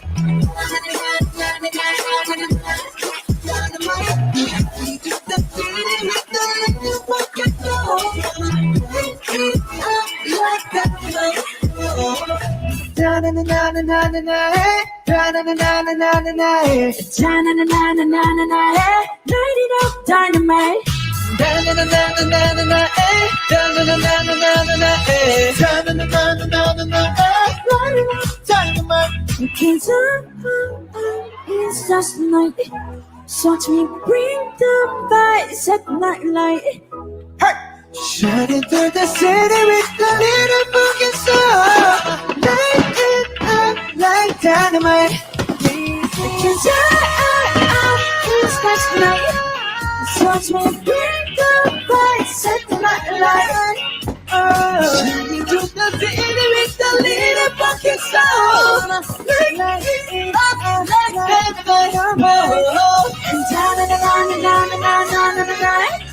dynamite. Shining through the city with the little